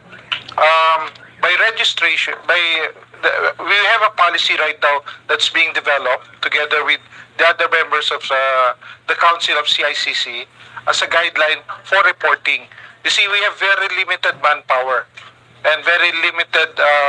If you have limited manpower, you cannot patrol the whole cyberspace. Sige po. So, pwede ba natin muna ituloy yan para makita natin kung paano, how it works? Sige, CICC? Anong pangalan mo, Marco, Mr. Sige, Chair. Marco, please. Okay, so nag-run through na yung process. So basically, the tool will take snapshots of the deepfake video. So as you can see, if I maximize it here, ayan yung samples, and it practically traces the face where it detects the anomaly. So it's practically automated na. So anything you view sa screen mo, and at the same time this tool is being run, magno-notify agad siya pag merong deepfake. So, kapag nasa iyo na yung tool na yan, halimbawa sa laptop or sa cellphone, bago ka manood ng isang content or isang video, i-click mo muna yung tool na yon. Correct, Mr. Chair. And then, lalabas yung color red that kanina nakita namin. Yes, Mr. Chair. Alright. Sige. So, baka may question yung ibang kasi medyo maganda tong isyong to na makapacitate po natin yung ating mga mamayan how to distinguish. Para hindi na po nagdedepensa ang gobyerno o sino man na, oy, ano yan, deep fake yan, di ba? Sige. Meron ka bang sample? May isa pa tayo example, Mr. Chair. Go ahead. Ito naman si Tom Cruise, no? Cruise. Ayan, Tom Cruise, go ahead. So, ang gagawin ko ulit is to activate the tool and then run through the video.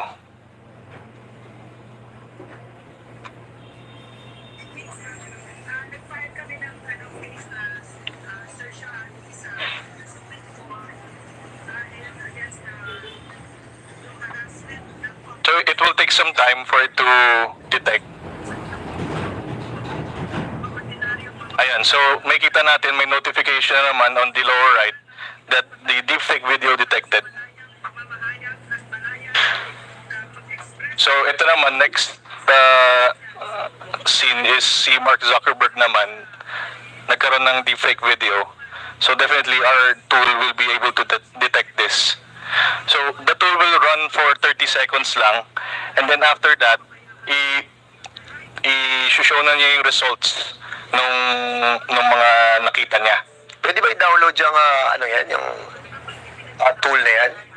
Or mag-originate yan sa Sa inyo, sa DICT. Mr. Chair, we purchased the license. So you cannot just download it on your, because you have to pay Kumet sa apps. Right now, it's not a freeware, no? So, maybe we can make certain representations to the developer to make it more affordable, especially for Filipinos. But right now, since we have the immediate concern of addressing deepfakes and empowering the public, kami nauna na kami nag-purchase several And you're 500 licenses. And you're giving it for free. We're giving out for free. Para, of course, law enforcement partners will have a copy.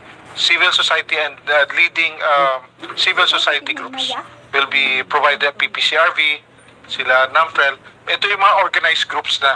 Kasi sa kanila nagtatanong, sa kanila tumatakbo yung kanilang members. At yung mga gumagawa ng ganitong deepfakes, afterwards, nagpapile kayo ng kaso. If there will be, that's a big problem right now, no? Parang nahihiya mag-file ng complaint yung affected persons, no? So we really encourage those who are affected by deepfakes and the mga fake news, they have to report because that's part of our jurisprudence na kailangan mag-file ka ng complaint so that government can act on it. Pag something personal, you need a complainant, but something like entails national security, motu proprio, our government yes, we can do should fill in. Secretary, Mr. Chair, perhaps that's also one of the legislation that can be done. That in these cases, you do not need a personal complainant. That the law authorizes a motu proprio filing of cases. If you would notice, Mr. Chair, in many instances, these cyber criminals really exploit this gap in the law that you require a complainant. So in the past, when a criminal robs a bank of 10 million pesos, you definitely have a complainant, the bank, kasi ninakawan siya ng 10 million. But the cyber criminal will steal 1 peso from 10 million people, there will be no complainant because ang ninakawan, piso lang. And the complainant will not go to the extent of filing a case and going through all of that for 1 peso. So they get away scot-free because the law requires a complainant to file the case. So in this case, I think the law should allow the law enforcement agency or the prosecution the motu proprio power to represent the people. Since it's always the people versus the represent the people without a private complainant to file against these cyber criminals. Yeah, I agree with you. Yes.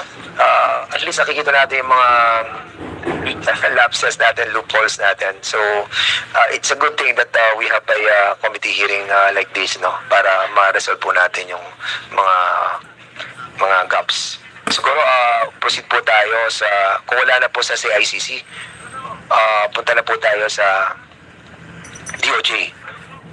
Meron pa ba sa CICC? That's all for now. NTC pala, NTC. NTC, please. Good afternoon, Mr. Chair. We joined CICC and DICT's representations. Thank you so much. Ang NTC kasama sa no? Hindi nila kasama sa coordinating center, di ba? Sige, tanungin na lang kayo ng mga members mamaya NTC. DOJ. Good afternoon, Mr. Chair, as well as the co-chairpersons of this TRICOM and our esteemed congressmen. First and foremost, Your Honor, I am State Prosecutor Radan Parocha, Your Honor, and I am representing the Office of Cybercrime in my capacity as the OIC Director, Your Honor. And we joined the presentation of the DICT and CICC, Your Honor, as a council, which we agreed upon and formulated last Friday and yesterday, Your Honor. So we are already part of the presentation, Your Honor. Yes, okay. NBI Cybercrime Division. Good afternoon again, Mr. Chair, and our esteemed members of the Congress. We are one with the CICC as member of the Council.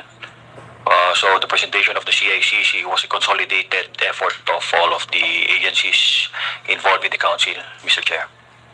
Okay. NBI, PNP, the cybercrime group. Thank you, Mr. Chair. Good afternoon to everyone. Actually, sir, we are one also with the ICT and CICC. We have just recently a meeting, and probably the PNP will just be submitting our position paper, our recommendations, and in behalf of the Chief of the Philippine National Police, Police General Romel Francisco Marbil, would like to extend our gratitude for inviting us here. Thank you. Kanina, just si General Torre, I think biktima rin siya ng ng fake di ba? Pero nag-file siya. Nag-file siya, di ba? Nag-file siya ng kaso, si General Torre. Sayang, hindi natin nakalista siya Tatanangisan natin siya about it. Anyway, punta mo tayo sa independent media organization. Yung ating pong mga... Yes. Ay, okay. Sige, bigyan natin ng chance yung ating pong yung sa additional academe, si Professor Enrico Basilio from UP. SIPAG. Sige, sir. You have the Good afternoon, Mr. Chair and members of the TRICOM and guests. Thank you, Mr. Chair, for inviting us to this hearing. With me is a colleague from the Center for Policy and Executive Development of the UP National College of Public Administration and Governance, Ms. Ella Chavez, who is the research policy focal person. Speak louder po. On, yes, sir, on cybersecurity and AI. Do you have a presentation, Doc? No, sir. In the interest of time, I will just summarize the recommendation, sir. Okay, thank you, sir. Speak louder, please. Okay, so the first recommendation, Mr. Chair, focuses on the need to strengthen the cybersecurity legal framework. So, as already discussed by our guests from the government agencies, we observe that there can be a room for amending and expanding the Cybercrime Prevention Act of 2012 to include explicit provisions addressing AI-related cyber threats. This includes establishing ethical guidelines on AI-generated cyber threats such as automated phishing, deepfake-driven misinformation, and AI-powered cyber intrusions, introducing regulatory and liability frameworks for all AI developers and deployers to ensure accountability in case of security breaches, as mentioned by Professor Khan earlier and other UP professors, and enhancing public-private partnerships for information sharing mechanisms to combat emerging cyber threats effectively. The second recommendation is about the need to establish AI governance and ethical guidelines. AI governance must go beyond cybersecurity and address ethical, economic, and social dimensions. We propose to highlight the ethical considerations in the use of AI that can be connected to cybercrime activities. Thus, it is recommended to develop a national AI ethical guidelines that ensure transparency, fairness, and ethical AI deployment. Number two, conduct regular AI risk assessments to inform legislative actions and foster research collaborations between the government, academic institutions, and industry stakeholders. The third recommendation focuses on the need to enhance capacity building and cyber resilience. Cybersecurity, Mr. Chair, is not solely a legal issue but a governance challenge that requires capacity building at all levels. So we advocate for the development of a national AI resilience strategy that includes threat detection, rapid response protocols, and continuous innovation in cyber defense, as well as conduct of cybersecurity training programs for government agencies, private sector entities, and law enforcement, as well as education campaign and advocacy initiatives on AI ethics and cybersecurity at the secondary and tertiary levels. The fourth recommendation has to do with the need to promote data privacy and digital sovereignty. Data is the backbone of AI systems. Therefore, ensuring strong data protection policies is paramount to safeguarding national security and individual privacy. We recommend, therefore, aligning the Data Privacy Act with international practices in AI-driven data security, establishing strict guidelines on AI data processing, consent mechanisms, and redressal procedures for data misuse, and encouraging investments in indigenous AI technologies to reduce dependence on foreign AI systems, ensuring digital sovereignty. And finally, Mr. Chair, there's a need to consolidate and harmonize current proposed legislations on cybersecurity and AI to ensure that the best strategies are highlighted and included in addressing present and future conditions and concerns related to evolving technologies. So to conclude, the rapid evolution of AI necessitates a proactive, adaptive, and inclusive approach to legal governance. The privileged speech of Representative Ace Barbers has rightfully highlighted the need for urgent and comprehensive legislative action. The Center for Policy and Executive Development of UP and CIPAG stands committed to working alongside with policymakers, regulators, and industry leaders in crafting evidence-based, forward-looking policies on AI and cybersecurity. Thus, we would like to manifest, Mr. Chair, our participation in the ICT Technical Working Group Committee on the House Bills on Artificial Intelligence, and we will submit formally our position to the joint committees. Maraming salamat po at magandang hapon na po sa kanilang lahat. Yes, thank you so much, sir. So, pagpusit po tayo sa Independent Media Organization website. Konti na lang po to. And then our mga vloggers, and then we can start the interpellation. So, si Miss Ellen Tordesillas, President ng Kamera Files. Ma'am, you are recognized. Magandang hapon po, Chairman Fernandez, saka yung mga co-chairs itong sa joint committee, saka lahat na, the honorable congressman here. Ako po si Ellen Tordesillas, isang journalist. Tama ba? Kasama po ako sa founders ng Vera Files. Vera Files is ito. Okay ba? Yeah. Okay. Vera Files is a non-profit media organization registered with the SEC. Yeah. Our objective in forming Vera Files is to advance excellence in journalism, which we consider as an important pillar of democracy. Okay. Vera Files does a lot of fact checking, which is fact checking with us is we debunk published falsehood with verified facts. And it is also, fact-checking is also accountability journalism. We want to hold responsible all those who spread falsehood. Vera Files is a member of the International Fact-Checking Network. It's an organization of more than 170 fact-checkers all over the world who adhere to international standards in fact-checking. Vera Files is also a third-party fact-checker of Meta, Facebook here in the Philippines. As a third-party fact-checker of Meta, we don't block, we don't delete falsehood that are proliferating in the platform. We identify what are false, misleading in the platform to help the platform become more safe and to prevent harm for those who are visiting that's the purpose of Meta setting up the program of fact checking in their platform.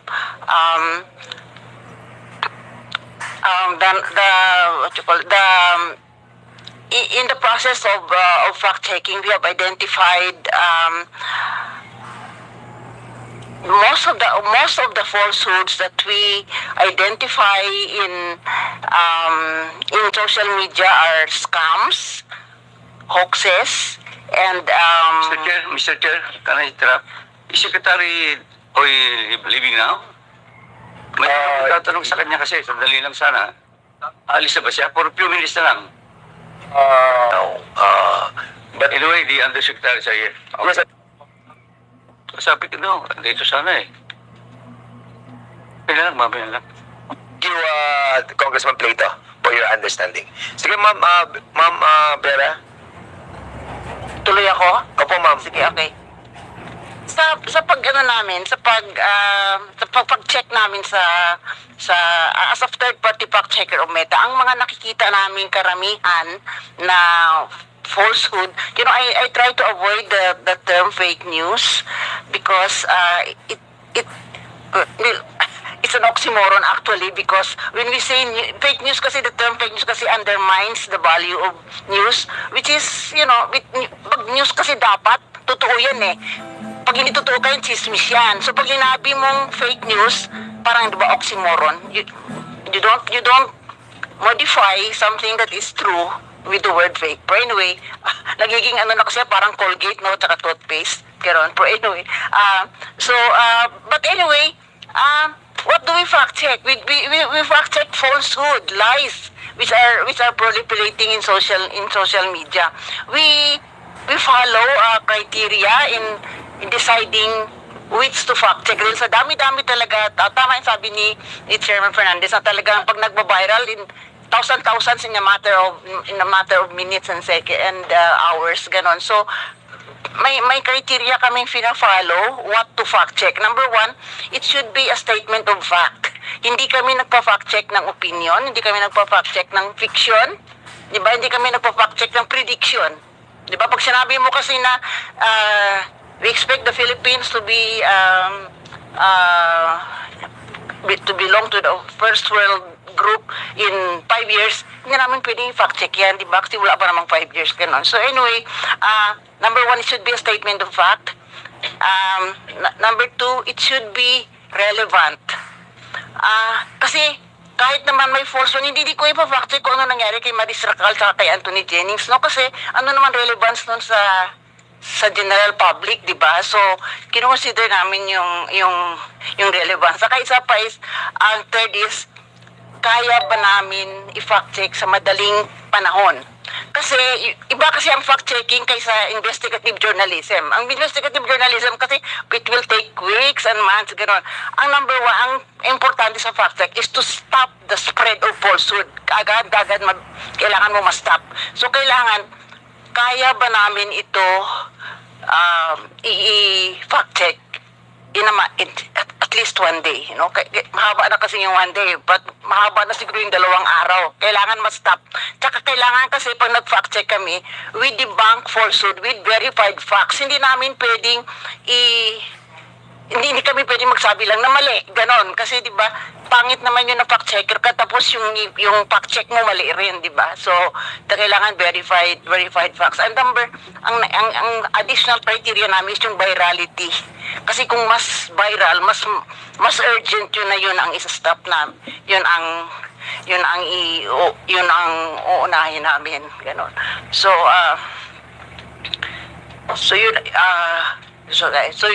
yun ang aming mga criteria namin sa pag-practice. Ang karamihan sa mga nakikita namin na falsehood sa social media are scams, no? Yung mga nanloloko, yung ayuda, SWS. Magbibigay sila marami yan. Maraming naloloko diyan. Marami rin usually health scams, ganon yung mga gamot sa diabetes, gamot sa cancer. In fact, ang isa sa mga naloko nga sa gamot ng diabetes, yung ating national artist na si Kidlat Tahimik. Nakabili siya ng package pa yun na binibenta ng diabetes. Hindi naman. Kasi ang mga nanloloko kasi dito, they earn money by the clicks, di ba? So, gagawa lang sila ng mga headline na clickbaits, you call it clickbaits. The moment nag-click ka, ano na yun, kikita na sila dun eh. So, wala namang laman eh, yung kanilang website, pero kumikita sila doon. So, tingnan, marami. Tapos hoaxes, yung mga namamatay, like, namatay si Jackie Chan. Yan, kahit na, magugulat ka, di ba, magugulat ka. Tapos,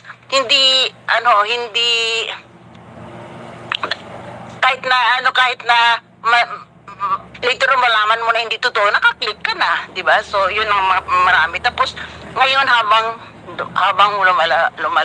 lumalapit yung election, tumataas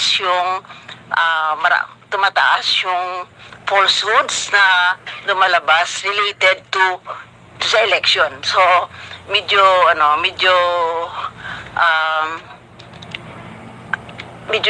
kasi 'di ba yung ang nakakabahala kasi dito sa disinformation na nangyayari is kasi tayo 'di ba we make decisions based on the information that we have. So kahit from maliit na bagay hanggang sa matters of national interest, lahat yun nakabase yun sa tamang impormasyon. So kung sa election na to, magdi-decide tayo kung sino yung bubutuhin natin para magiging mga leader natin sa ating community hanggang sa national. So kailangan dapat yung decision natin nakabase sa tamang kung itong kandidato ba na ito gumagawa or maraming nagawang masama o whatever, ano siyang klaseng tao. So importante 'yun.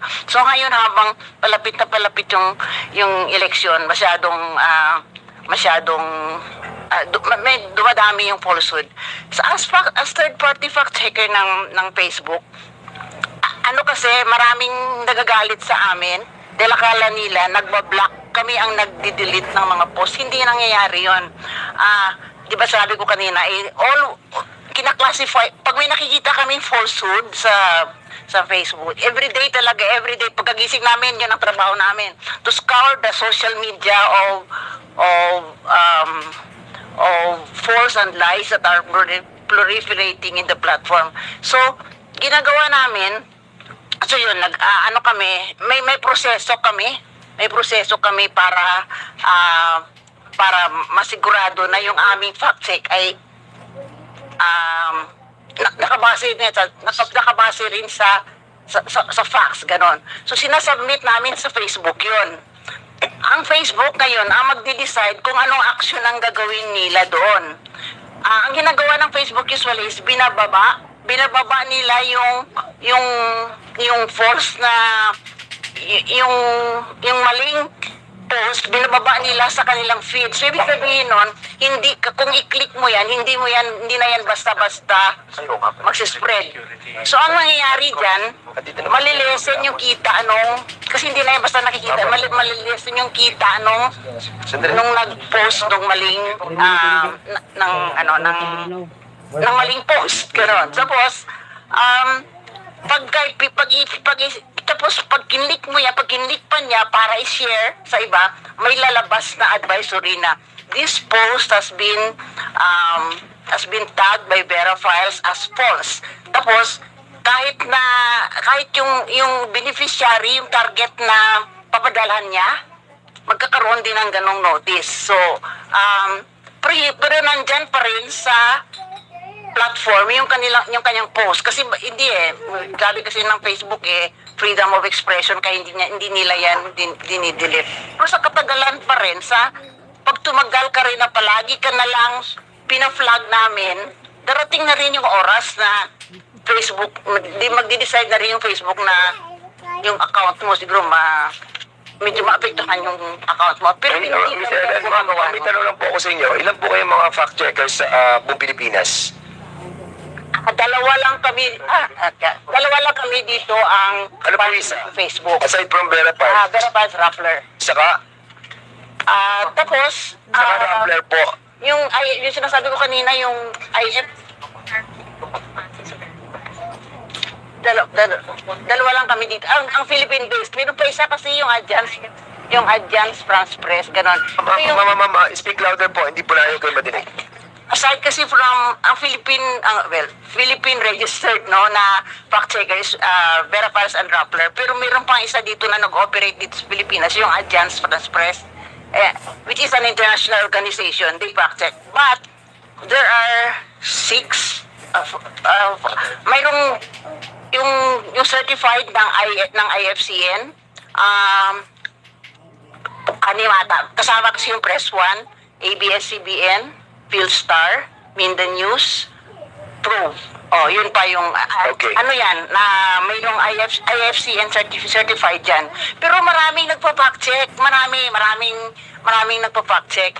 So, And siguro ma'am, pinaka-the best po natin gawin is to have all this group na fact checkers, no, para ma-coordinate natin sa CICC para you can help the government. Yeah, in fact, interesado ako eh. Are you having a understanding with the government agency? Meron po ba o wala? Wala pa po, no? Ano kasi, no, to maintain our independence kasi, hindi kami... Okay. Okay. Ngayon, meron kaming oncoming project with PCO. We have worked with the Human Rights Commission. We have done training for the Human Rights Commission and for the OPAP. Yeah, okay. Ma'am, thank you so much po, no. We will be asking you again kasi may mga members who wanted to ask yung Vera files na. Kasi yung one comment na lang. Alam mo, na nakita ko tong yung resolution. What I like about this is that yung review existing laws, particularly RA 13175 kasi tama yung kasi yung I like the fact that you are reviewing existing laws kasi baka kasi marami ng yung ating problema ngayon, baka nandun na yun sa ibang existing laws lang At least you are not starting from zero, di ba? Parang ganun. So, I like that. Thank you. That's one thing I like about... Thank you so much po, ma'am. Baka ano ko lang isa pang importante is... That's the very essence of our conducting this hearing. Yes. Marami po salamat. Yung isa lang kasi yung fact check, yung the fight kasi against disinformation should not only be the responsibility of professional fact checkers. It should be responsibility of each and every one of us, you know. So we try to train as many people as possible to how to spot fake news. Pero ang importante talaga is the value of yung valuing truthfulness. Kasi dapat pag may nakita tayong lies and falsehood, dapat maano na tayo yung antena mo dapat mag-go-on at saka mag-turn off ka Kaya lang, I'm worried sometimes that we take the lack of truthfulness parang casually for granted. So I think we should, yun ang pinakaano ko is, I think we should strengthen our appreciation for truthfulness. And it should not start only, it should start, the school should as Yes, ma'am.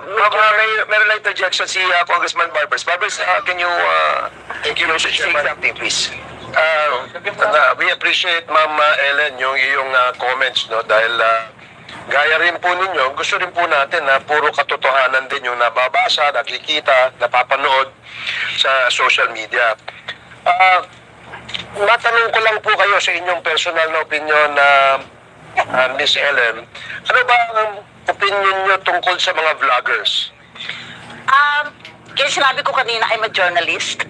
Yeah. Kasi merong mga journalist na nagbablog, di ba? But vlogging does not make you a journalist. Yun kasi as a journalist kasi, we adhere to the core values of journalism, which are truthfulness, fairness. Meron po kayong code of ethics, di ba? Meron po kayong code of conduct. Tama? Dito ba sa social media vlogging, naniniwala kayo na kailangan natin lagyan ng code of conduct or at least man lang merong ethical standards ang gumagamit? Okay, salamat po ma'am. Yun lang po ang opinion na gusto namin marinig sa inyo. Thank you. Yeah, sige, yun. Salamat din.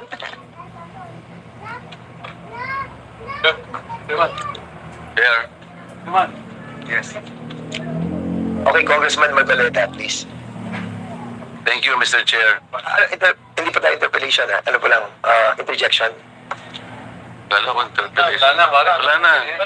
No. We have like, hindi, kasi yung mga vloggers that we have invited, meron atang dumating dito, di ba? Ano sila, meron silang mga, let them speak muna. Andun din sa Tony, so, can we ask muna yung mga yon before we proceed with our interpellation?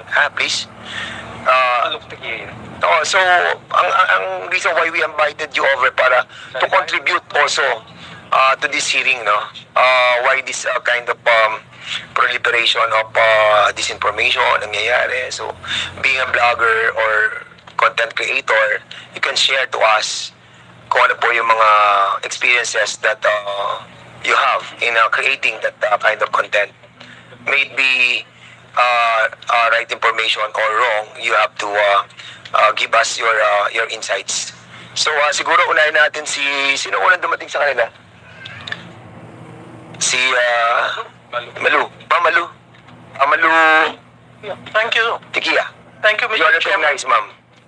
Good afternoon, Mr. Chairman and your honors. Thank you for your invitation for me to, quote, share your knowledge and experience with social media with the end in view of promoting accountability, authenticity, and digital well-being. I am Malu Tikia. I'm an op-ed columnist of Manila Times for 12 years now and a political consultant for 30 years. I spent my young productive years in the Senate in 1987 to 1989 and in the House of Representatives from 1992 to 1999. I am appearing before you today to honor that institutional tradition.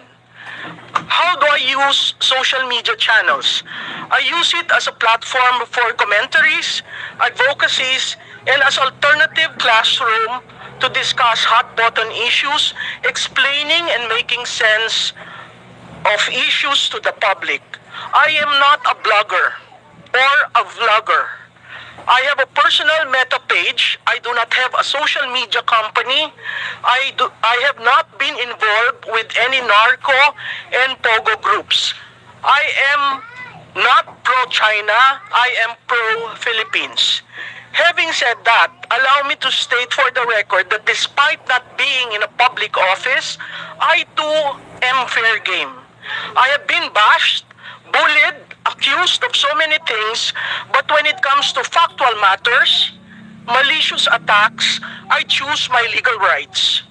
One, against a lawyer who claimed that I was part of the Marcos Jr. campaign in 2022, and because of my survey results, I got a penthouse in BGC and drives around in a Range Rover. Both were lies. The case is pending. Then a private group in Meta chose to put out in public a photo of so-called DDS Coral with me on the center with a pig snout. Mind you, there were more than 12 persons there, some of whom I do not personally know. I am not DDS, nor am I part of the so-called DDS Coral. When they chose to bring it out of a private group and shared it publicly, it was done maliciously. So again, I filed a case. There was a time also in 2022 when the survey results of my company were maliciously altered. I called the media organization and a person in another political camp, requesting them to correct the matter or else I will avail of my legal rights. Both corrected, the latter even made a public apology. Mr. Chairman, Your Honors, the Constitution begins on page 1 with 3 words, "We the people." And Article 3, Section 4 refers to the Bill of Rights, specifically freedom of speech, freedom of expression or of the press, and freedom of assembly are the bedrocks of democracy. But in politics, as you very well know, truth have various shades. For so long as there is no malice, we should err on the side of freedoms than contain them. Your Honors, contrarian views are protected by such rights. Prior restraint is anathema to democracy. My thoughts in this hearing, number one, please be fair And I say that because are you inviting critics, bloggers, creators, joiners, collectors, spectators, inactives? Because the 3-second rule really controls social media. These are the different classifications when you refer to social media. If Congress wants to deal with false narratives, all sides must be present. Number 2, be careful of reported social media strategists who offer politicians, candidates, a plan on increasing followers. Your Honors, Mr. Chairman, followers are not voters. And the staggering costs are so scandalous and borders on being scams. You are being scammed if you follow the dictate of the more followers, the better for campaign. There were reports too where some influencers became guns for hire during campaigns. Number 3, Congress, and I am being, a lot of people are asking me not to say this, but I am sticking my head out here. Congress should ban the use of troll armies. Troll farms represent a significant challenge in the digital age, blending cyber warfare with psychological manipulation. Addressing them requires technological innovation, regulatory frameworks, and public awareness to safeguard democratic discourse. I am happy to note that these committees started with the pioneering work of Dr. Jonathan Ong and Dr. Jason Cabañez, entitled Architects of Network Disinformation. Number 4, near January 20, 2025, the inaugural of the US President, Meta ended fact-checking and replaced it with community notes, which X was an early adopter of. This is an evolving matter that we need to consistently be aware of, as well as AI and deepfakes. Congress should study what has been done in various countries that have implemented measures to ban or regulate the use of troll farms and coordinated inauthentic behavior, especially during campaigns and elections. I am referring to some 11 countries here for you to consider. As far as EU is concerned, they came up with the Digital Services Act and the Code of Practice on Disinformation. The US has Honest Ads Act. Germany has the Network Enforcement Act. France bans false information spread close to elections and mandates ad transparency. Brazil has fake news law that criminalizes the creating of